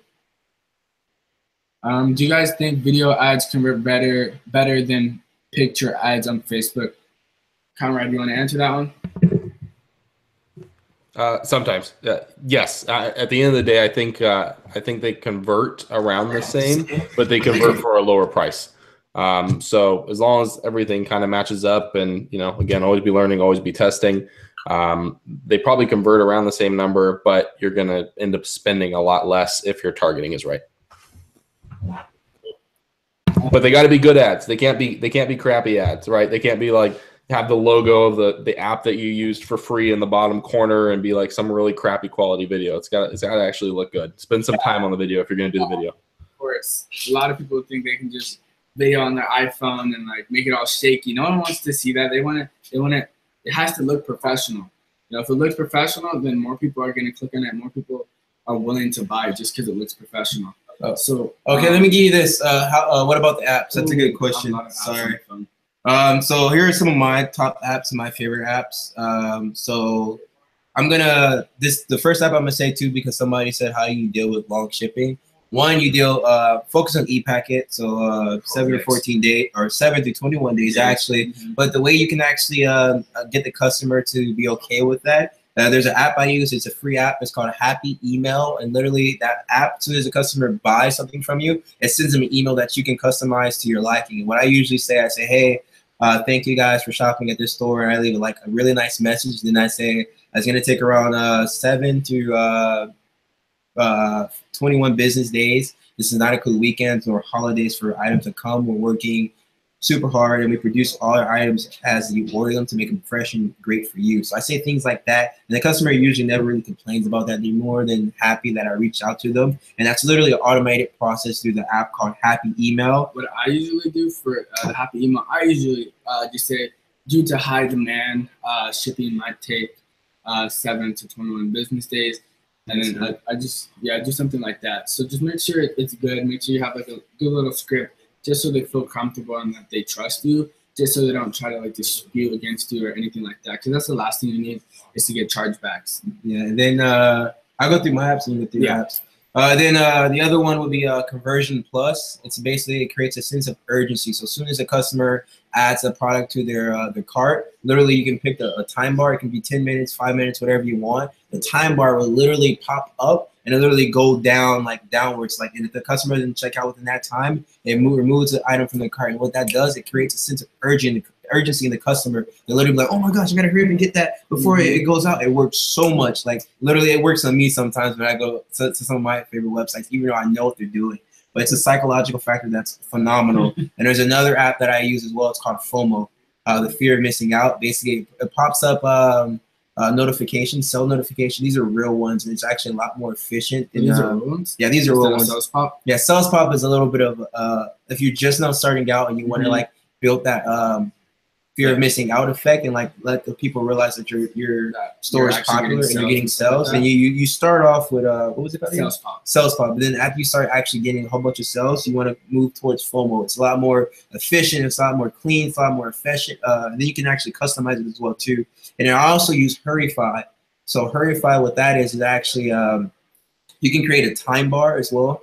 Spell FOMO. Oh, FOMO is FOMO. So FOMO.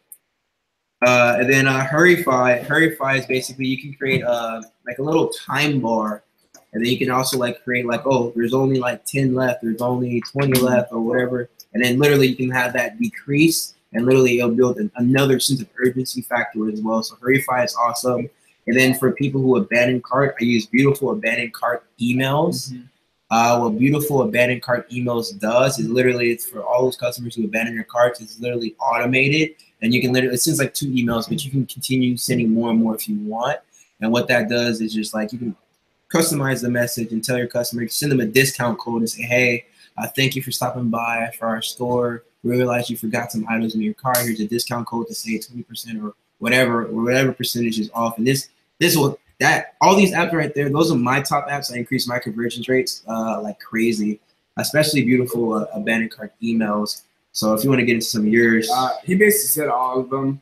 One of them that I like to use that's really good is called Timer Plus Countdown. So basically this goes on your products, and it'll basically say you have, so basically when the buyer is on your whole like the product that they want to buy, it's going to say 5 minutes left, and then it's gonna have like a little countdown bar, and basically just counting down. And it could be like 98% the countdown bar, and basically, like he said, it's a sense of urgency, so they feel like they have to buy it before it sells out. So like, crap, I have 5 minutes left. What if the product's not there? I really like this product. I need to get it now. So it's a sense of urgency. They feel like they need to buy it now, and that's really what you want them to do. You want them to go to your store. You want them to add it to cart and check out as fast as they can. That's what you want to do when you're creating your Shopify store. So I like that one a lot. But he basically covered most of the apps. Yeah, so I do free plus shipping. When I first started out, that's all I did. I did free plus shipping method. Like I said, free plus shipping method is also very good, because if you think about it, you're scrolling down on an Instagram page and you see something that says free, whether you like the product or you don't like it, you're automatically going to click on it just because it's free. And everyone wants free stuff. You know what I mean? And whether you like it or you don't like it, you want it. So and then just to add on to what he said too, that's also a good strategy as well, because it also, when it comes to your CPC, cost per click, it will be super, super low. Like I had some cost per clicks around like 10 cents, 5 cents, and even like my lowest was 5 cents. Is because I did that free plus shipping method. Because if they see an ad that says something about free, or just or do something and get something free, then a lot of people will basically like bounce towards that ad. How do you name? Yes, they are Shopify. Yes, they are Shopify. Yeah, so all those apps that we gave you, they are Shopify apps. I don't know if any of them. Some of them might cost money, but if they do cost money, they're like $4 or $5. Pretty affordable. What was this one? Free plus shipping is great for customer. Yeah, for customer acquisition. I don't do that too much anymore. I did it when I first started, and I did it. Yeah, like how you said, for customer acquisition. It just depends, honestly, what product you're promoting. Yeah. So if you're promoting something that's maybe worth like $9 or $10, I would say use the free plus shipping method. Because you can make it free and just charge like $9.98 or $9.93 or even $8.99 for like shipping. And just I feel like if you're doing a free plus shipping method, and if it's the shipping rate is under $10, more people are likely to buy it. I think it's like something that has to do with like psychology. It's like if it's under 10, like if it's under like four digits, then more people are more likely to buy it. But yeah, so if you're doing free plus shipping, I would keep it under $10. And then another, he said, is there a new method besides free plus shipping? What I also do too as well. Sometimes I'll like, let's say for example, just to keep it simple, let's say like I'm selling an item and I want to make $20 off of it. I will literally, as I market, I cut that price in half and say $10. And and I'll charge $9.99 for shipping. That's one method that I use that works super well for me. It gets that effect of that keeping that cost per click super low, and then I basically turn those into I convert those people who don't buy by using basically like the beautiful abandoned cart emails, like by giving them discount codes. So that's my little strategy for how do you advertise a product that isn't free plus shipping. One way is how I just said it, just like deduce, cut up however you want. It could be 50%, 70%, 25%, whatever percentage you want. But basically cut up the price that you're trying to sell it for and add some of that towards the shipping. That's one of my favorite ways. That's one of the ways I do it as well. Or you can just be blunt and just charge like $20, $30. Yeah. It's just like if you're like promoting like a jacket or something, like you can do that. You can charge like $30, $40 because if they like the jacket, they're of course gonna buy it. And then too, if the product is already like a popular product and people usually like they know they're getting a good deal. Like say for example, if I go to the store and this product costs $50, but right here it's $20, you can just say it bluntly because they already know that you're getting a good idea. Okay, price for it. My daily budget's pretty high. I spend a lot now, but I didn't start off high. I spent over. You guys have to scale up. You guys gotta remember, like, you can start with $5, and whatever money you make from dropshipping, just save it and just keep putting more and more money into your dropshipping store. And eventually, you guys will be looking at very high profit. You guys will be making a lot of money. You guys just keep putting the money that you're making from dropshipping back into your store or back into whatever you want to fund. But yeah, so make sure you guys save too, because I know like when I first started dropshipping, I wasn't used to like the exposure of having so much money. And like me being a teenager, of course, like I wanted everything that I couldn't have when I didn't have any money. So it was like I bought a whole bunch of stuff, but it wasn't like the smartest idea. And then I came to the conclusion, like, what am I doing? Like, I need to put this money into something that's gonna make me more money. And that's when I really started being smart with my money and stuff like that. So yeah, if you guys are starting out with dropshipping, like save your money. Like you guys might not be exposed to making that much money in such a short period of time, but just make sure you guys save your money and put your money into something that's going to make you more money in the future. Like cryptos, for example. Like you guys haven't started on the crypto game. You guys are messy now. Like you guys got to get started with crypto. You got to do easy money. But also just to add on to the saving tip too, I had to learn this lesson the hard way as well too, but I just bought my car, which is a Tesla. It was my dream car. I always wanted it and I love it, but it wasn't a smart decision. Literally, it wasn't a smart decision. You should never buy anything that rusts, rot, or depreciates. Like I could have waited until like I have so much more. Like you need to have specific goals before you can reward yourself with something like that, because that money that I paid for my Tesla could have been used, for example, cryptocurrency. Oh my gosh. Never mind, but that was just because I'm still young as well too, so me just getting used to it, that's a lesson I learned. But I want to just pass on to everybody else that you don't need to buy things that look cool to impress other people, or buy these new cars, or spend over hundreds of dollars for shoes. Be cool, looking like a regular person, stack up your money, because basically you basically live a life that most people wish they can, because you didn't do what most people wish they had. So do you recommend free shipping stores? It just depends. It just depends like on what product you're promoting. Like everything that we're saying, like free plus shipping, all these methods, it's all up to you. We're giving you guys this information so you guys can execute on it. You guys can actually put these like these facts, and you guys can put this into action. So everything that we're giving to you guys, like just whatever you guys want to do with it, you guys do it. Like do what you guys want to do with it. Who's my favorite mentors? I have a lot of few in-person mentors, but people I actually look up to a lot. There's Tony Robbins, Les Brown, Jim Rohn, King Madrid. But those are my top three that helped me change my life dramatically. Just watching your videos and actually do this, you guys. Watch YouTube. YouTube is like the greatest free university you can pay. Like literally, you can learn more on YouTube than any college will ever teach you.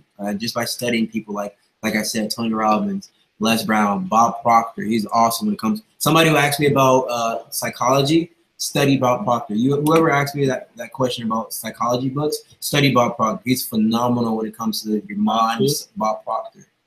Yeah, he'll teach you so much. He'll shift your paradigm. Like there's a series on YouTube I think everybody should take when they ever have ambitions to become successful. It's free. It's called The Paradigm Shift by Bob Proctor.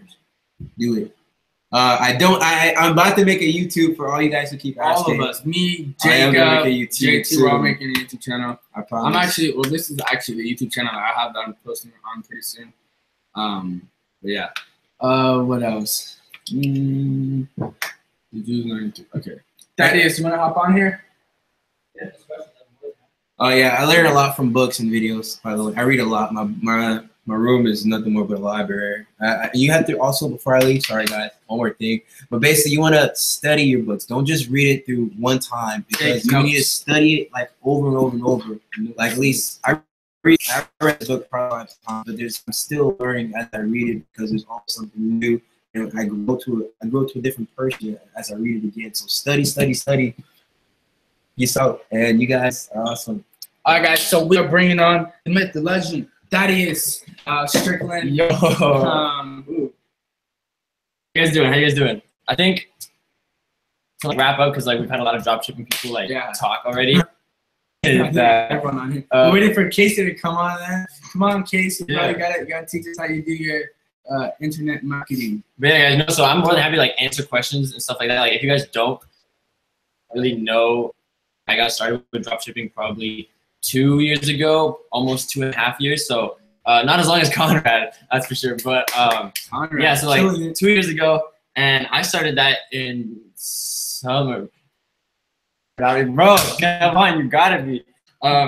Yeah, no. So literally, I got started 2.5 years ago. 2.5 years ago, and I was back home from college break, and I was like, okay, I hate college. I've been doing this for a year now. I knew when I applied to college that I wouldn't laugh, so I was like, I gotta do something to get me out of this. Because like my family did not like leave school if I had like no plan or like no like backbone, right? So I had to make something of myself. And I think I've told some of you guys before too, but like I basically found dropshipping or started dropshipping before I really knew what dropshipping was, just because I was always like curious. I think that's really important too, just staying curious, guys. Like always like keeping an eye out on new opportunities, new like market shifts, which is what I think I'm going to talk about a lot around like the dropshipping spectrum. But staying curious, I literally found or kind of like got into dropshipping because I saw certain Instagram influencers post their website, and then they posted like results with their websites because they drove traffic from their like Instagram pages that they managed themselves, and then they drove traffic to the website and then they made sales from it. I was like, seems kind of like easy, right? Obviously it's not as easy as it seems, but that's kind of what got me into it. So I looked into it. I really went to their websites because they post on their Snapchat stories and whatnot. So like, again, it's just curious. Like I was like, okay, what is he doing? I'm gonna like look into it. So that's what I did. Found the websites, found Shopify, all that kind of stuff. So then I like look into it. I made my own Shopify account, and that's kind of when I got started dropshipping. Again, I didn't own a bunch of like Instagram pages. That, like I didn't have 10 different Instagram accounts with like 10 million followers that I could just like throw my website at and then like see what converts. I literally had nothing. I was back on college break, in between playing soccer and video games. So So literally I had to kind of again be curious and see what I could do. So I reached out to a bunch of influencers, and I was like, okay, I don't have a lot of money, and dropshipping back then wasn't like a buzzword kind of like as it is now. It was very very like hyper and like very like people are realizing like the opportunities in dropshipping, which is why like, everyone's kind of flooding into that right now. But back then, like it wasn't, I guess, as big or as prominent. So then I reached out to influencers. I was like, hey, I don't have a lot of money. This is like a brand new site, kind of what John was saying with like templates earlier. Stuff like I have money to pay for shout outs. So I literally had to do profit splits or revenue shares and stuff like that. Which again, it cuts a big chunk of my profit margins because dropshipping too. Like but it adds up with volume and stuff like that. Especially if you have no money for marketing. Like that's an angle you guys could potentially look into. And if you just don't have money, but then you also consider like the ramifications of that, because if you give a chunk of your margins when you do get bigger, you can't just cut them off. Like you are going to be paying them off. Like they win in the long run, you win in the short-term game where you actually get money. Like you actually get marketing like plugs in a sense, right? So that's what I did around for my first site, and then from there I was smart with it. I was like, okay, I don't want to do revenue like splits with like all these influencers for all my stores, because like I kind of figured, like I kind of knew, like, all right, so these Instagram shout outs, like this is what I had to do. And again, like with marketing shifts and whatnot, I'll talk to that like later, because it's like these days it's not as easy as just like buying a shout out and throwing it out there and like making sales. Tried that, have realized it's just not not as easy to do. And what was I? Yeah, no. So basically, like with the Instagram shoutouts and stuff like that, like I didn't want to do, revenue shares with all my sites, because I did one site to get me on the ground because I didn't have money, right? I was back on college break. I wanted to do something, start something to get me away from college because I didn't like that. So that's what kind of got me off the ground. And then I used that money. Like I didn't splurge. I didn't like buy, a bunch of like crazy, like random, like monetary items with my first store that saw like a little bit of like profit. I used that and I like made more sites, right? Because like for me, it was kind of just like, all right, I need to like diversify, and I wasn't diversifying necessarily like industry. So I wasn't going into like software or anything like that yet. But I'm not hearing any plug, guys. But so I didn't diversify into like different industries yet. I diversified into more drop shipping sites because that's kind of just what I knew, and that's what I knew at the time was like working for me, right? So I just doubled down on that, and I made more and more sites, and then I eventually came up to like 6 or 7 sites, and I was like, okay, this is taking up all my time. I need to like outsource stuff like that. So that's when I like brought on like virtual assistants. This whole time period is a span of like months, guys. It's not just like 1 week. Like nearly a year into like building out all these sites and just getting everything like together and like profitable and running relatively smoothly. Just getting over all these like speed bumps and hurdles, even just AliExpress blocking my account, or like the banks blocking your card after like every single transaction, like stuff like that. When you're drop shipping like from Ali and stuff like that, there's little hurdles that you kind of have to get over. And there were points where I just wanted to rip my hair out just because I did not want to deal with that stuff. But it's something that you guys just all have to kind of do and get over like those hurdles and get around them. There are ways to do that, but in terms of like marketing shifts, guys, there's a lot going on, especially with like the whole in like the marketing industry. Because again, as say buying one random shout out and then throwing that out there and then just getting traffic, getting sales, right? Before, especially with Instagram's algorithm, all that stuff, like a year or 2 years ago, it was different. Like you could literally buy a shout out.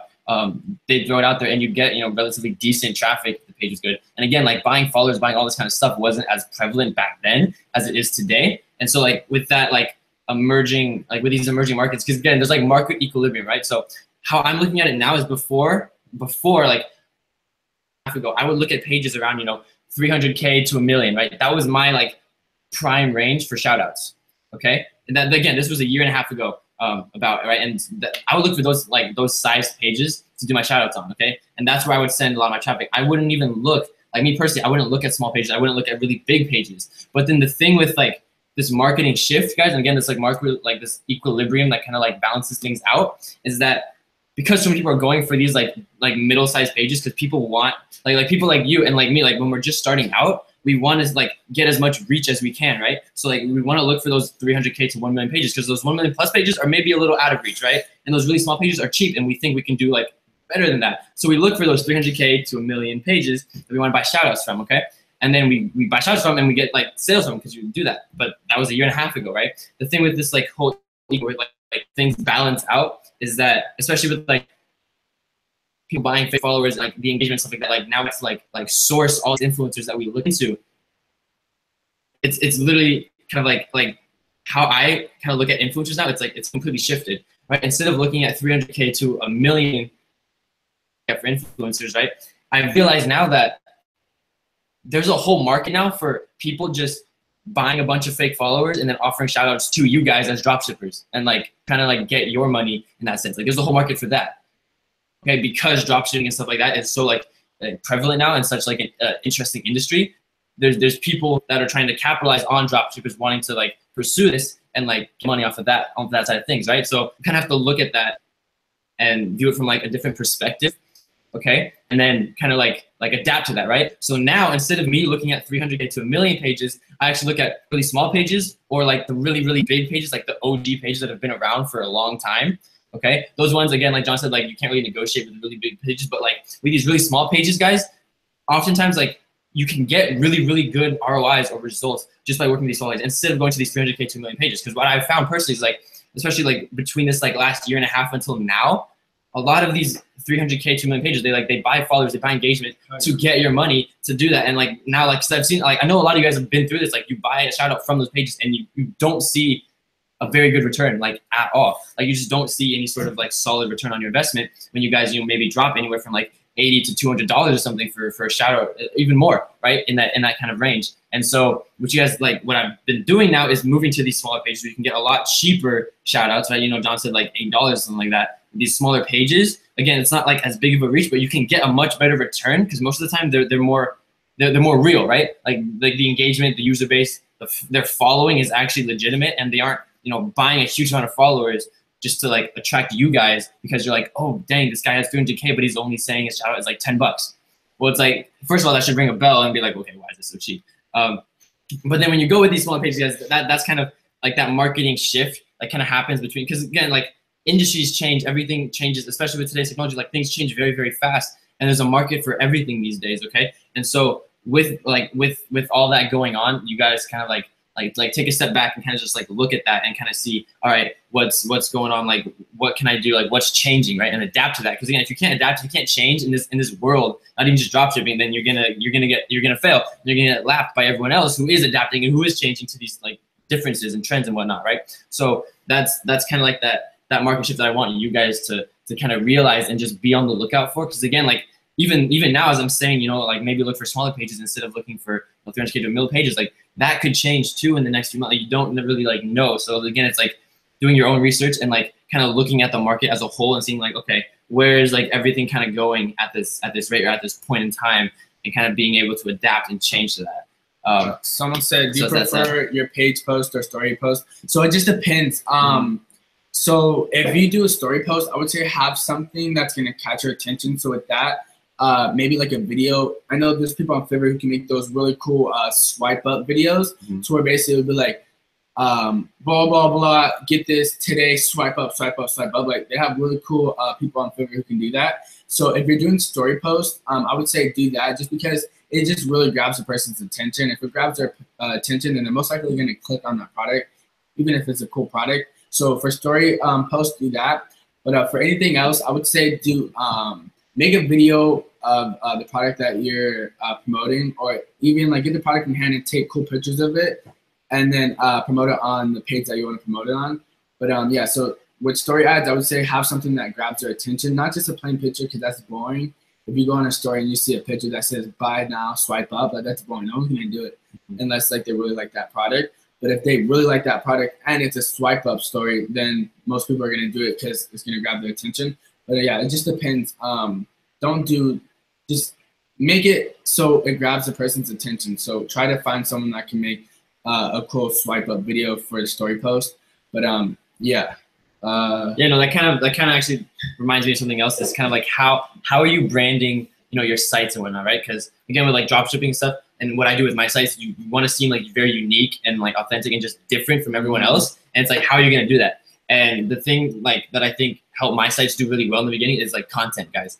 Like, what are you posting to your social media? Like, if you're driving all your traffic from social media, then you want good social media, right? You don't want to post these same supplier pictures and whatnot over and over again because it's not going to look good. Like, if you're trying to build like a nice feed, like look at these really popular brands, like Movement, for instance. Movement watches, MVMT, like those guys, they started from Instagram. Like, they got most of their buzz from Instagram. They worked with influencers who could take really, really good pictures of their products, and they use that as kind of that marketing leverage to get eyeballs, right? To get people interested in the product. So it's like, how are you branding yourself? And I think what I did well is I actually ordered products to my house before I was pushing like a lot of like marketing stuff, and I took pictures of those, or like I had people that I knew, like friends, take pictures and that they were good with like cameras and editing and stuff like that. And just how are you kind of branding your stuff, right? Because if you can get good content or good pictures for like your Instagram feed, your Facebook ads, your Instagram ads, your website, right? If you can build that out and actually make it look unique and different and like good quality instead of just being another one of those dropshipping stores, then right there, like that in itself will help you boost conversion. That helps, it will drive like brand loyalty. That'll help you be different and be unique, and all that kind of stuff plays into just building, you know, a really good quality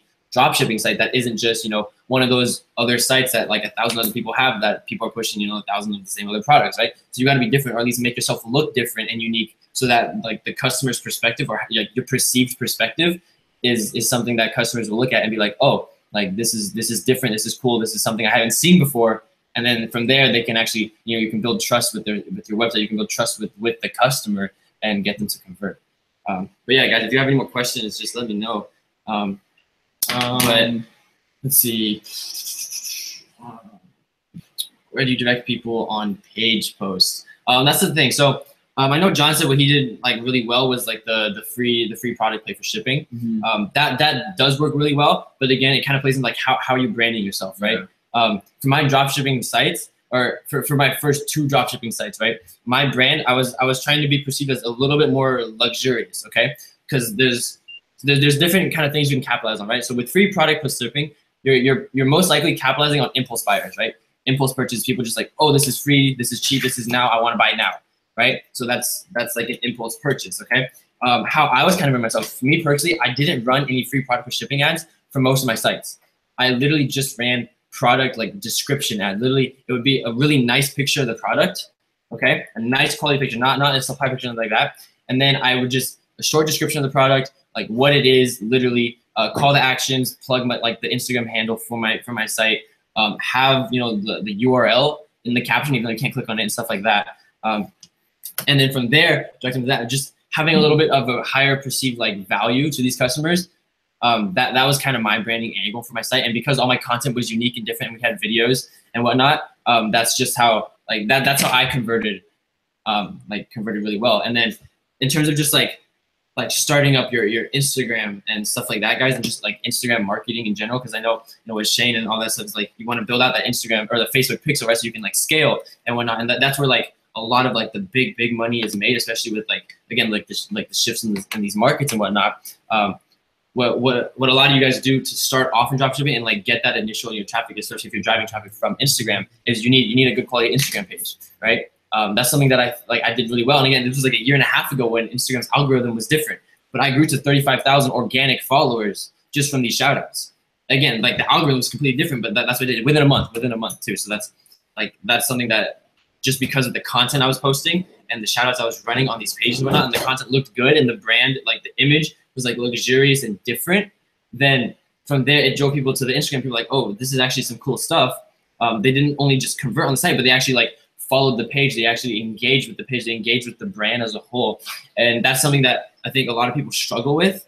And then that's the thing too. It's like if you don't have time, if you have like time freedom, that's why like John, everyone, that's why we use like double tap and whatnot too. It's just because it allows you to get like automate the engagement that you're trying to get from these customers, if that kind of makes sense. But either way, it's just important to like build that engagement or the brand loyalty in a sense. And it's just how are you your site, right?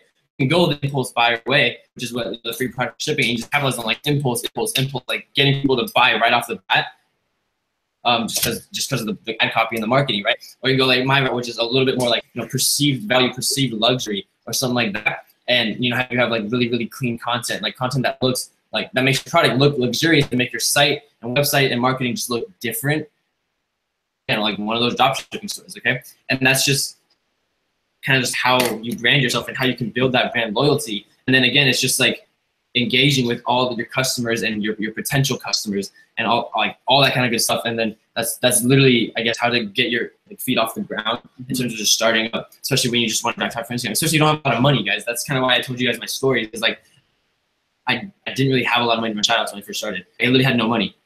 Like, all right, I got to do something.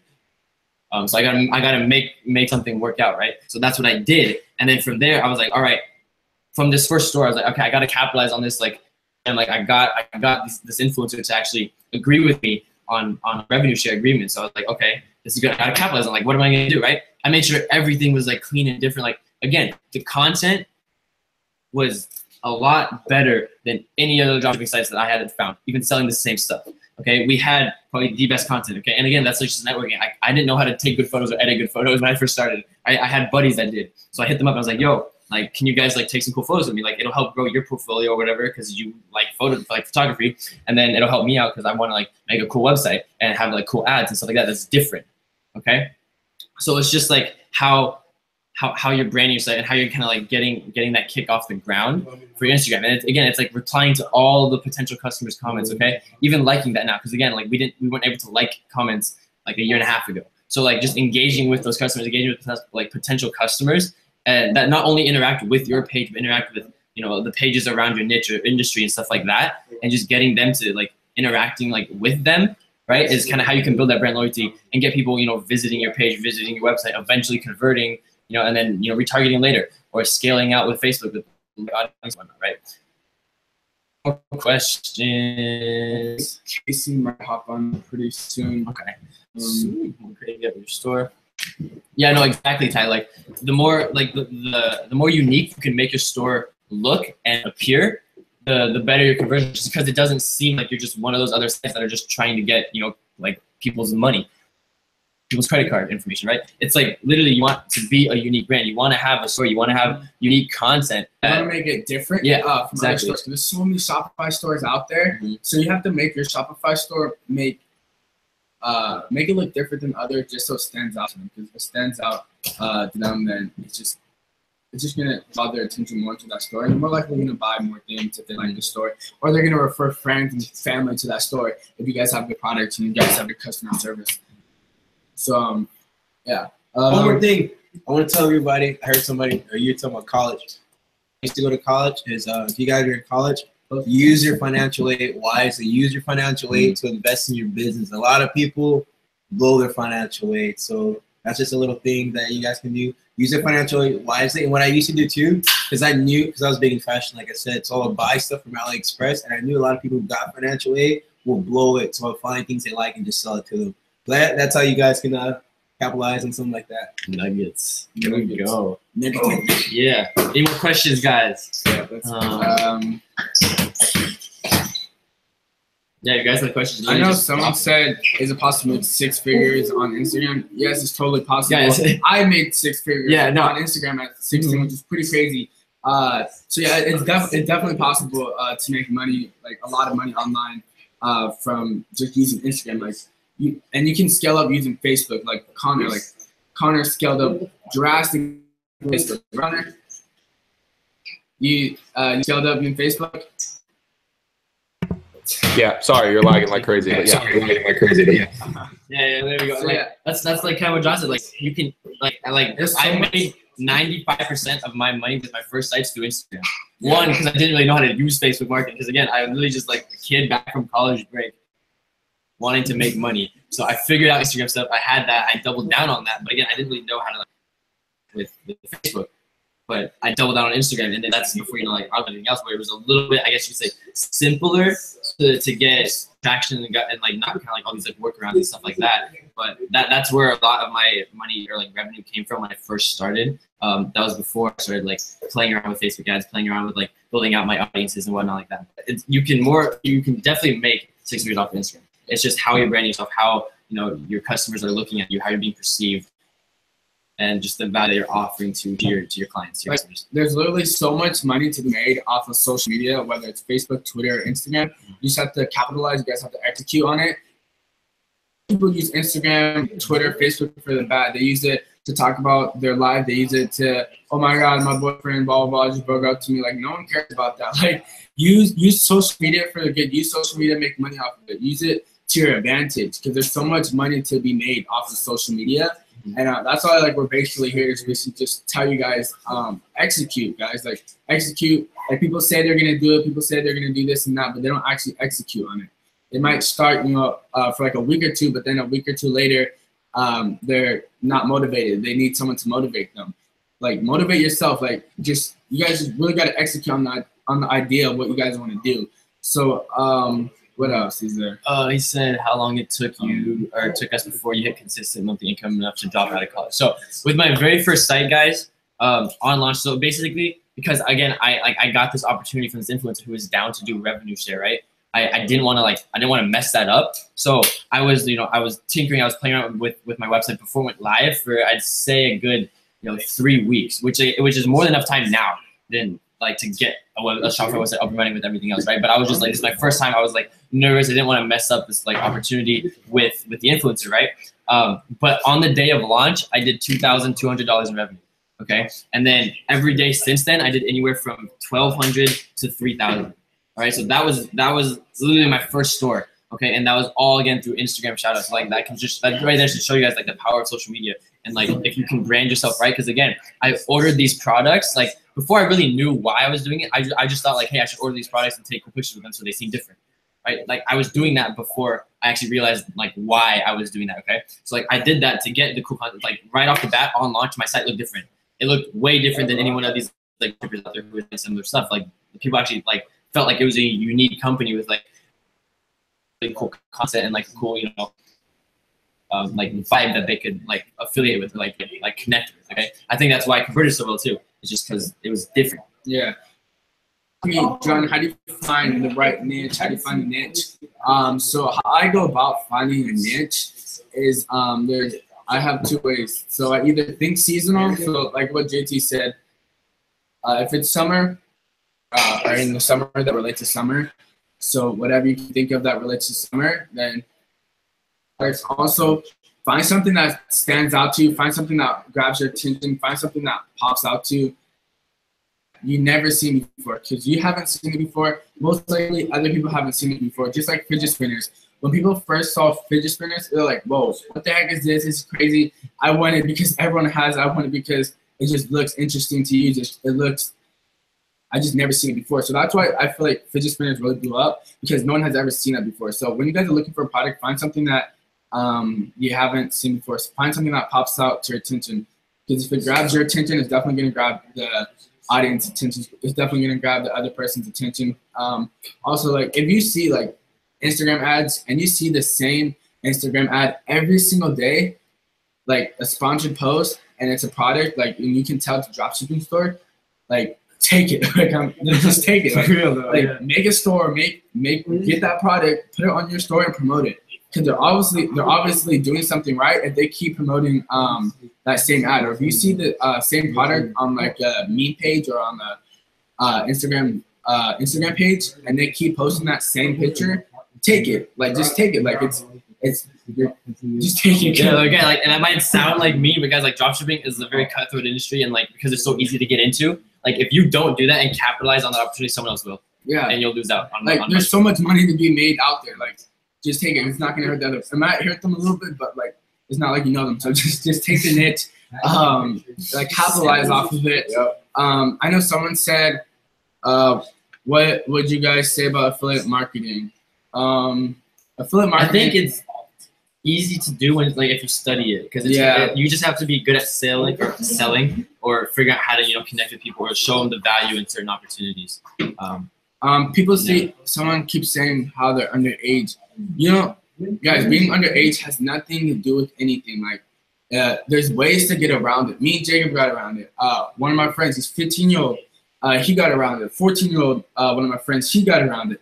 If they can get around it, you guys can definitely get around. Like, there's ways to do it. Like, there's websites to find, like, this might sound bad, but like to find like fake socials, to find like fake IDs. Like, so honestly, just use those. But like, there's ways to bypass the whole underage thing. Like, if you guys, for PayPal, like I said, you can put in like your regular information. You don't have to be 18. You do have to be 18 to have a PayPal, but you could send out money through PayPal without having to be 18. But once you guys start receiving a whole bunch of money through PayPal, then that's when you have to prove that you're 18. Yeah, that's when they ask for your ID. So yeah, if you guys, I wouldn't recommend yet receiving a whole bunch money. Like, I wouldn't recommend, what's the word? I wouldn't recommend taking PayPal payments through Shopify yet until you're 18, or maybe ask your parents if you could use their social. But I would wait for that. But until then, just only send money out, don't receive it. For Shopify, use your parents. It's fine. Like, use your parents.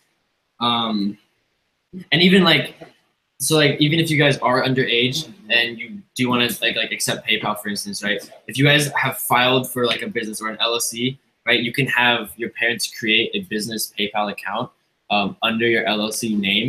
And then in the actual LLC documents, you can actually state them as like a registered agent of your LLC. So like, they don't actually own any equity in your business, right?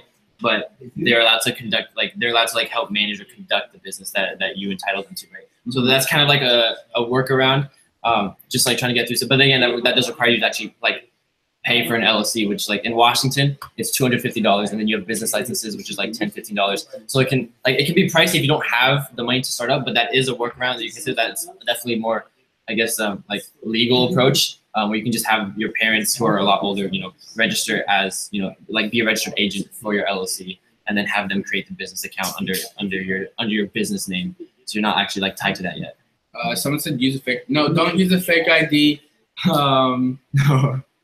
Someone said Tanner got locked up 10,000. The reason why he got money locked up was because, like I said, if you have a lot of money coming in super fast, quickly, they're gonna shut you down. Same with Stripe. Stripe's gonna shut you down. It's just because it's just suspicious. I mean, if you see $10,000 go instantly to someone's PayPal account, just like, yo, what just happened? And they want to make sure that they just want to make sure it's legit. So that's where you have to be 18 for PayPal. But what else? Trying to think. How to find the right niche and products. 16. Start. So like I said, like with products, like go on Instagram, go on YouTube. Like there's a lot of famous people. Like for example, famous people when cloud goggles were big. You see all famous people have them. I saw a lot of dropshipping stores promoting cloud goggles. So you can get niches from famous people. You can get niches from taking them off your Instagram feed. You can get niches from if you see them on what's it called? If you see them on the same Instagram page and keep promoting that same picture, you can get them from there. What else?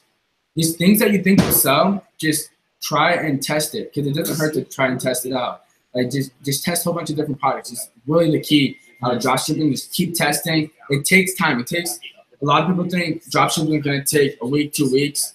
You might get lucky. You might get lucky with that, but it usually takes a little bit long. It just depends, honestly, how much work you put into it. It all comes down to how much you want it and how much work you put into it. Like if you want it, then I guarantee you can make your first sell within what, maybe a couple weeks. But it just depends on you and how much time you put into it and how much you really want it. So yeah, it just depends on you, honestly. I know Connor said, if anyone has any questions about Facebook, go ahead and spit them down in the comments. Connor will go ahead and answer those. All right, guys. Well, that was me. If you guys like Addy, but yeah, it was good talking to you guys. I'll see you guys later.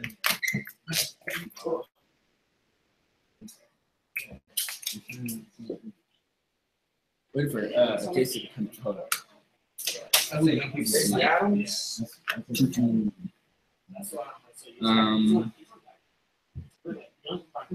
This is more than enough value than I expected. Yeah, man, that's what we're here to do, is give you guys a lot of value, a lot of information, because you know when like first starting like a dropshipping store, first starting out with like e-commerce, it's a little bit hard, it's a little bit difficult, and it can be very confusing. So that's what we're here to do, is just help you guys and walk you guys through it.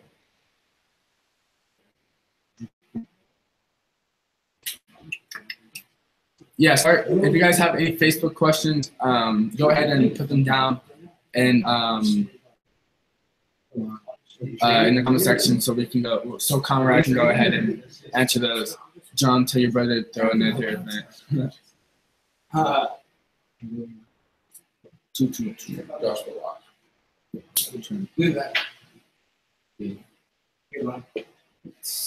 girlfriends.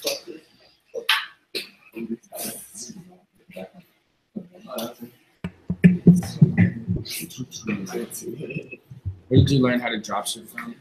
So I learned how to dropship from Josh helped me a little bit, but through Jacob. Jacob, he really guided me through setting up my store and stuff like that, and making me get comfortable with the store and Shopify and stuff like that.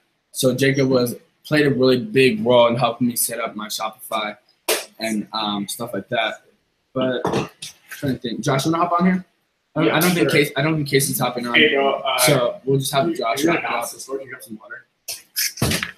So I don't wanna be waiting for him. Yeah, I'll give you like $50. Hey Connor, how should I grow a business profile on Facebook?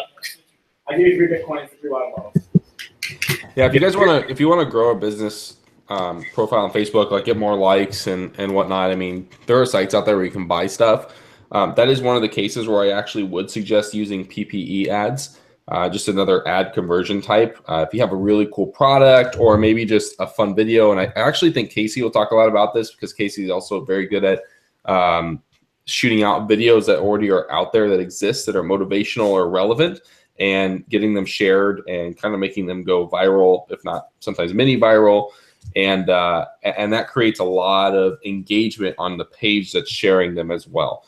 And so if you're doing that with a regular page, so let's say you have a regular page, and whether you're showing a really cool ad for a unique item, or cool photo, something funny, maybe a video that's already viral from YouTube or another channel, and running a PPE ad on that towards whoever your target audience is or your demographic audience, that'll actually get a lot of people to interact with that ad, but also a lot of people will start following your page, and that'll grow your page to people that are semi-interested into what you're offering, as long as you keep everything relevant, as well as keep it to real people. Let's see. What up, Shane? How you doing, bro? Good, good. You guys are local. Yeah, bro. Like right down the street, huh? Yeah. Pop over, man. Want to come through? Let's see.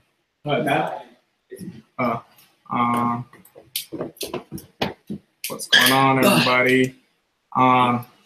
Hey, actually, real quick, Shane, bro. I just decided right now I want to throw a crazy, awesome birthday trip to Thailand in March. My birthday's in March. So if you're down, dude, March 1st to March 13th, I want to get like 20, 25, 30 people out there. Maybe even fly out some people that are like crushing it, you know, for a few days. You know, that are killing it online, you know, for following our stuff. It's a wild trip, dude. Get it like a 9,000 square foot villa. Chefs, like, a ton of fun out there. You began? Yeah, I've never been to Thailand, so we can add it to the list. Let's do it.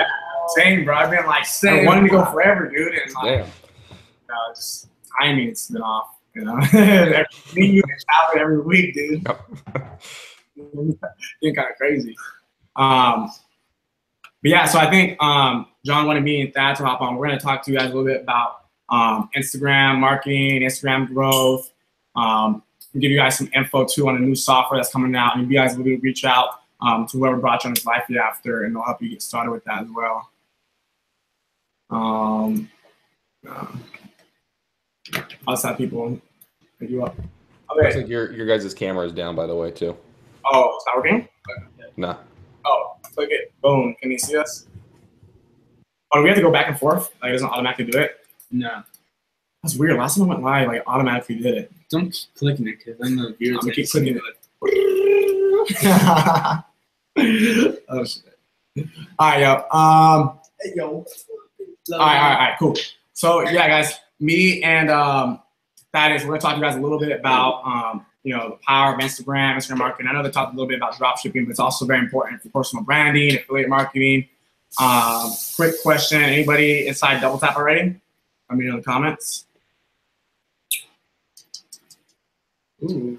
But yeah, I was just telling Shane about Thailand, bro. I just invited everybody, man. It's gonna be crazy. Yeah, let's invite all Team Jet Set, the whole squad on Instagram. Like, I mean, like, everyone who rocks. Yeah, bro. I mean, yeah. Everyone's invited. We should actually kind of do something like that. Like maybe like one day, like just like what if we did an event in Thailand?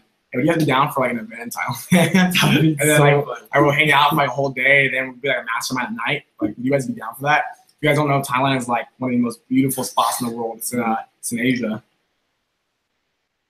The Golden Hustlers. Crazy lit, man. I love being live, dude. I love being live. I used to go live every single day. It's been a while. Been really busy. Been working. Been grinding. But we're back. I'm gonna go MIA pretty soon.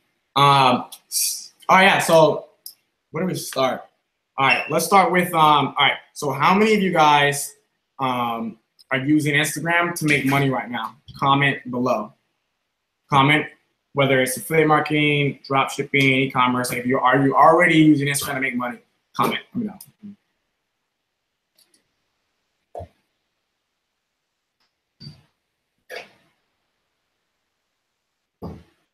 Here we go.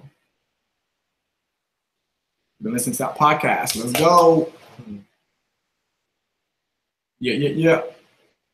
All right, cool. So let's just give them the rundown real quick.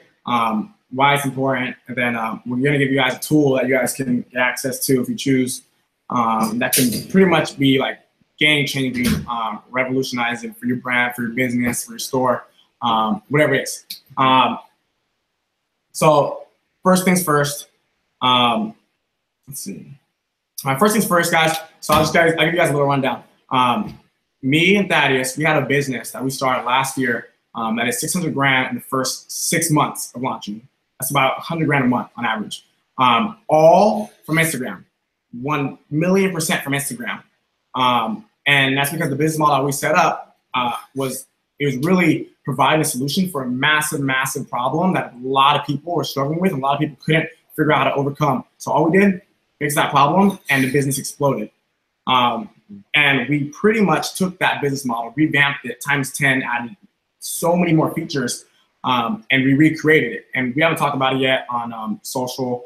You guys are actually a super small, like, exclusive group listening right now. It's like 34 of you guys. So not many people have heard about this yet. But what this allows you to do is to be able to make money, like, on Instagram through multiple sources of income. I've been using Instagram, been building my brand on Instagram for like 2 years. All I've been doing is just been documenting, what I've been doing, inspiring others, and giving, advice, giving information. And then I've also had the opportunity to sell, affiliate products, to sell my own products, to sell merchandise, to promote other people's products on my Instagram. And because of using tools like this, and because of building my brand, following really simple, proven steps, I've been able to make a lot of money off Instagram. I don't know how much. I would say multiple 6 figures, and that's just from Instagram. That's not including my actual businesses, like the one that we launched together, and that's not including my different sources of income and different social media platforms and channels, and my agency. So it's a very, very powerful tool if you guys know how to use it. Let's see, new comments. I'm taking notes now. You're missing out. Yeah. Yeah. Thaddeus has made over 6 figures drop shipping on Instagram. Did you talk about that already? Yeah, so I talked a bit. I literally told him like 95% of my sales, especially when I first started, was all Instagram. Right. Which is like, I mean, that's just to show you like the power of social media and Instagram itself, because it's such like an engaging platform, and it's like the platform to be on right now in terms of just like engagement and like kind of growing. I think it's gonna be for a long time. Oh yeah. Instagram has mastered what they've done. So my question for you guys, is anybody drop shipping right now? Comment yes. Just see a lot of yeses right here. Yeah, and then does anybody want to start affiliate marketing? Comment yes. Or comment, say like yes drop shipping, yes affiliate marketing. Like, comment that. Is a figure 8,000 or 100,000? Well, one figure would be $1 or like $9. 2 figures would be like $10. So you can kind of do the math for each figure. There we go. What's so funny? Yeah, it's kind of fun. All right. Both. Say one figure. Dope. Sounds good. All right, so check this out. We've released a tool, and don't go like blasting this all around like social media just yet.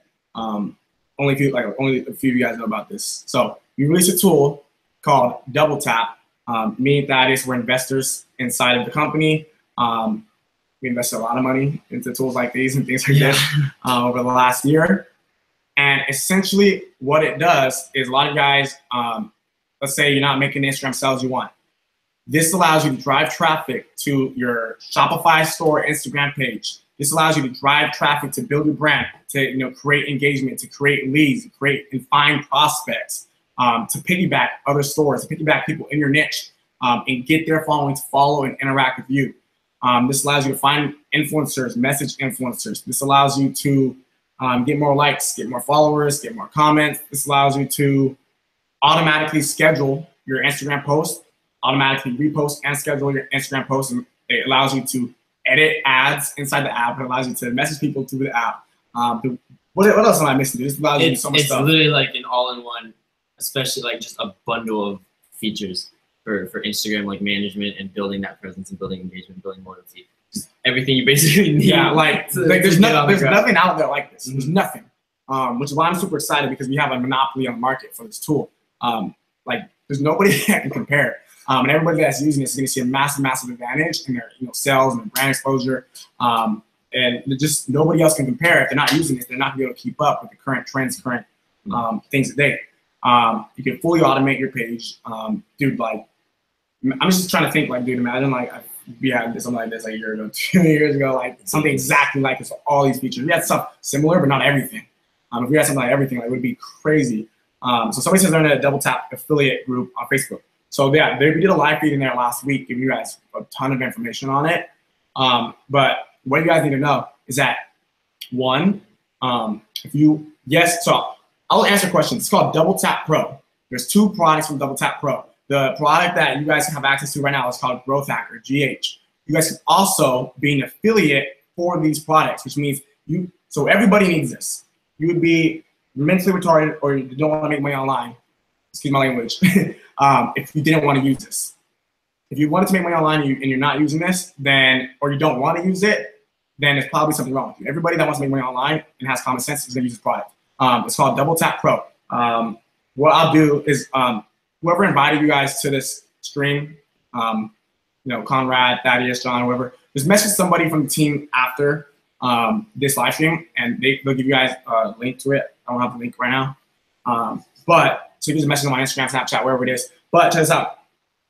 If you want to grow your following, you want to make money off your following, you want to grow your dropshipping stores, you want to make more sales, this is exactly for you. So I don't really know how to explain it for those of you guys who haven't really seen like the back end information or seen like the informational video yet. But I'll let you guys bomb away at questions, and me and Thaddeus will answer your guys' questions about the tool. Here's one real quick. Sounds good. Yeah, because the one thing I want to touch on too is again, if you guys were on earlier when I was talking, I'm talking about marketing, how the market shifts and changes, right? And we didn't have I didn't have this when I first started a year and a half ago.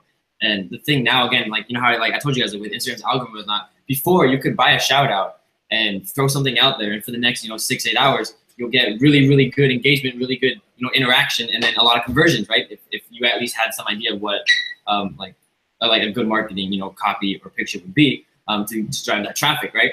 And now, right, you can still do that, but again, you have to vet your Instagram influencers. You have to go through all these different processes and websites, determine engagement rates, which page has better engagement rate, which page has the least likelihood of having bought fake followers. It's a process now, guys, and it's kind of it can be very tricky for people that are especially new to the industry, and it can get really complex, right?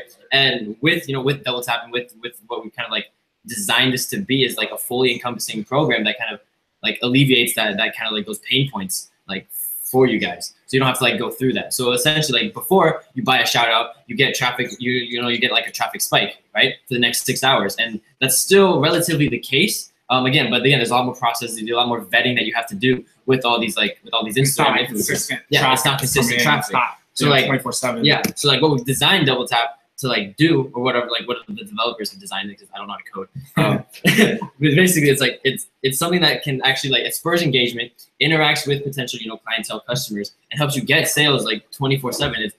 It's essentially, because I've seen a lot of guys commenting how many VAs do I have? I have 9 VAs, but I'd consider Double Tap an Instagram VA. Yeah. At that point, that's literally what it is. And so just being able to free your time, be more efficient, and then having something on Instagram that's running to actually generate and interact and get these sales for your dropshipping store or for your personal brand, and just help you grow and increase your presence online. Having a VA run 24/7 for you guys, that's kind of a no-brainer, and that's why I think we're such strong proponents for this. Oh yeah. And you guys, if you guys have questions about Double Tap, please comment. Whatever questions you have. Pretty much the runtime on it is there's multiple packages. But you can literally start, so you can be an affiliate for this too. So one, if you make one sale of Double Tap, you can make, I think up to $60, $65. And it only costs $57 to use this software. So I want you guys to really think about this. You guys are paying $50, $100, $200, $300 for shout outs, right? And you might get sales, you might get traffic for a little bit, and for an hour, 2 hours, 24 hours, and boom, gone. Double Tap, $57, and you're getting traffic 24/7 for a whole month. A whole month. One of my buddies used this. Someone says my personal page. Yeah. One of my buddies used this for his personal page last month. He went from 1,000 to now 9,000 followers in 1 month. 1,000, 9,000 followers. Real people. These are not fake followers some of these guys you see buying a shit ton of fake followers. These are real people. People who message you and DM you and comment on your stuff. So one, it works for personal pages. And here's a cool little trick, little system if you guys want to be affiliates for it. This is what I did. I had 10 Instagram accounts set up a while back, and I put double tap, software on my account. And these accounts, I never logged into them once. I just posted, or besides actually after creating them, I posted all the content. I posted like links that were selling products inside of the bio. And then I put a call to action inside of the bio, like click this link if you're interested in growing your Instagram. Click this link if you want to buy this product. Click this link if whatever the product was. And then I put the software on every single account, let it run on autopilot. Within about 3 months, 4 months, each of those Instagram pages were making me anywhere between 500 to like 3,000 a month, like every month. And all I did was pay freaking $50 a month. Like that's retarded. And like most people don't know about this yet, dude. And that's why most people aren't making like a ton of money. Most people aren't growing their brands. And it's really gonna be a game changer, coming in 2018. We're filming a whole training on how to use it, a whole affiliate academy. Not only are you guys gonna be able to make money just, with whatever you're selling on a personal page or whatever you're selling on an e-commerce Instagram store, but you can promote Double Tap and make money doing that too. We have some people already making like $3,000 a month promoting Double Tap. It just launched. Imagine, like, it literally launched like 2 days ago. Like, it's just because like everyone needs it. Like, as long as you can show people like the value of it, then they'll realize they need it. And if that's you guys want to learn, so if you guys want to be an affiliate, you guys can join a Facebook group. We'll post about that later. But ask questions. I don't see anybody asking questions. You guys are on here? You guys fall asleep or what? Ask some questions. Otherwise, we'll give you guys some like final details. And then what you guys can do is message whoever invited you to this live feed, and they can help you get set up with Double Tap. I don't think Double Tap takes PayPal. No. Any questions? I know there's a delay, but any questions on how to make money on Instagram? How can it work for e-commerce? How can it work for affiliate marketing? Like, what's up, yo? The affiliate site is free too, so you don't. Is it free? No. The software is not free, but if you make 1 to 3 sales, it becomes free. So if you sign up for an affiliate, you make 1 to 3 sales, it's free. No, I don't think we can add PayPal. Yeah, $57. If you sell crap out of Double Tap, can I get spot in Thailand? Yeah, dude. I mean, the reality is, if you sell the crap out of Double Tap, you're gonna make a lot of money, dude. I'll tell you what, do 10,000 in commissions by March. We'll fly you out. Personal branding. Should you wait till you're successful? No. A personal brand will help you become successful. Personal brand will help you become successful. Any more podcasts coming? Yes. I've been traveling nonstop. It's been hard to get them up. I'm going to Bahamas in like 2 days. I'll be gone for a week. When I'm back, podcast every day. Affiliates make 30%. So there's 4 different packages. There's like 4 different packages. So it just depends on what package you sell. A lot of our affiliates are usually selling $130 to $170 packages, and they're making about $40, $50 a sell. Direct deposit to your bank account. You work with Double Tap. You guys sign up. You guys are an affiliate. You guys are an employee of the company. You get paid every month. Direct deposit straight to your bank account. So you go to your bank account.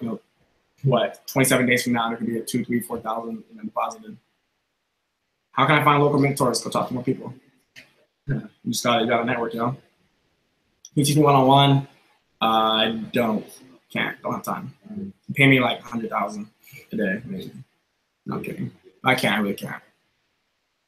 How do you come up with a personal brand name that doesn't sound cliche rated? Use your actual name. Use your actual name. All right, so does nobody have questions about making money on Instagram? Because we're gonna hop off otherwise.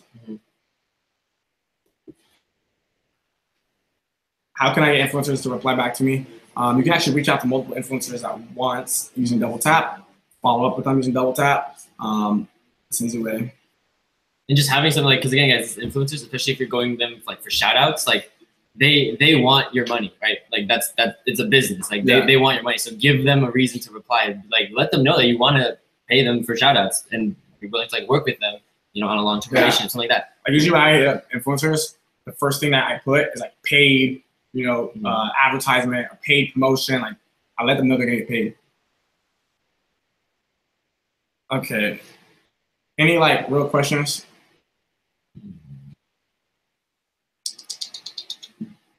I hate the delay. Yeah, I know. Yeah, see, everyone's dead. I wasn't even in here, so I don't even know how long. Is it like, what, 2 hours? Look at that. Wow. 2.5 hours. Okay, guys. So, oh, there they go. As if you're coming in now. Oh, shit.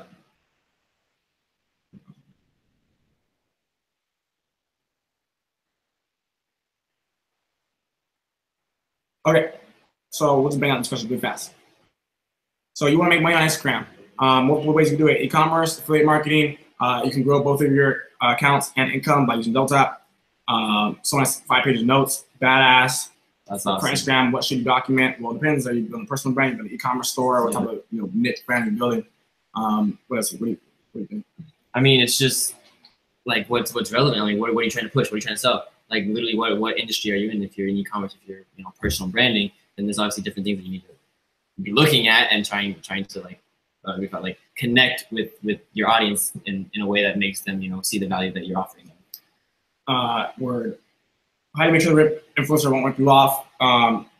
There is no contract. If you want to do a contract, you do a contract. But I mean, the reality is they want your money over and over and over and over. So if they rip you off the first time, you give them $100. That's their loss. Yeah, because now you're not gonna give them $100. Mm-hmm. Influencers that I've worked with, they made me money. I'll pay them $300, $500 a day. If they would have ripped me off after the first time, they would have lost like 10, 15, 20 grand from me. So I mean, it's kind of just like a loyal code, I guess. Yeah.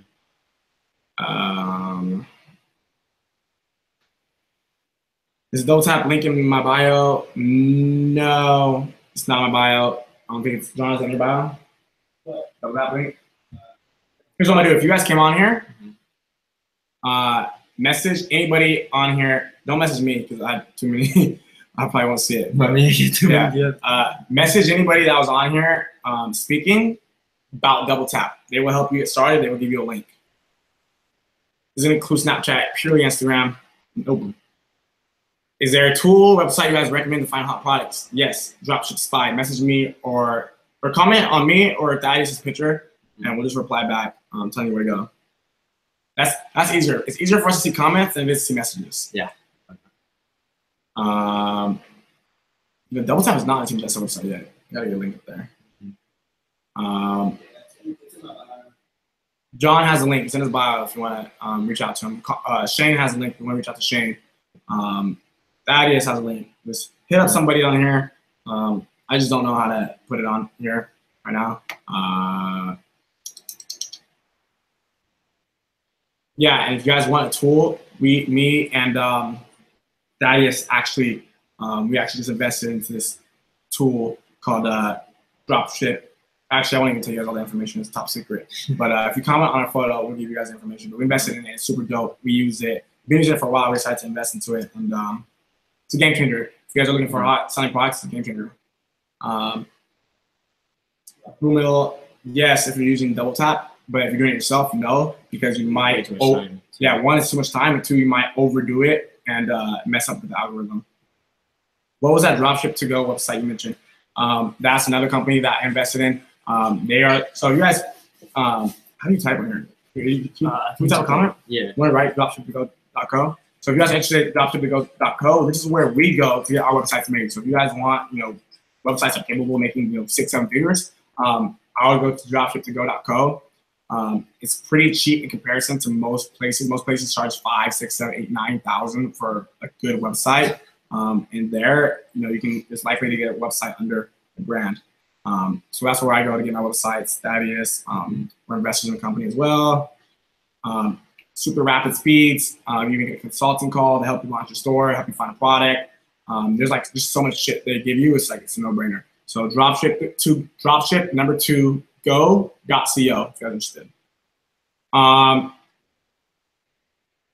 can we talk to you? I hit a comment on one of our pictures. Comment on my picture. Catch me on a live feed. All right, we're gonna wrap it up. I wasn't even talking that long, but I can tell everybody's exhausted. So we're gonna wrap it up, guys. If you guys want to learn about DoubleTap, you guys want to learn about Dropship to Go, you guys want to learn about our spy tool that helps people out, just reach out to us. You guys can reach out, message anybody that was on here on the live feed. They will help you. Shane, you got any final words, bro? Nope, I'm good. He's good, baby. Okay. He's good. All right, so with that said, guys, we do appreciate you guys hopping on. You guys spent a lot of time on here. I know it's a late night, so you guys are grinding, you guys are hustling. We really do appreciate you guys, and I hope you guys got a lot of value. I heard some of the guys in the beginning talking earlier, and I know you guys got a lot of notes. I know you guys are fired up. I know you guys are going to implement all that type of stuff. So we're going to probably, over the next 2 or 3 weeks, really step it up and put out a lot more content for you guys. You'll probably see a lot of collaboration between us. So if you guys are interested, make sure you guys are following the whole squad, following the whole team. And you guys can go to teamjetset.com, look at the roster, see everybody who's on the team, just to stay updated with all the information. And we're just here to help you guys out, man. It's going to be a fun, huge 2018. Get it? All right. Deuces, everybody. Later.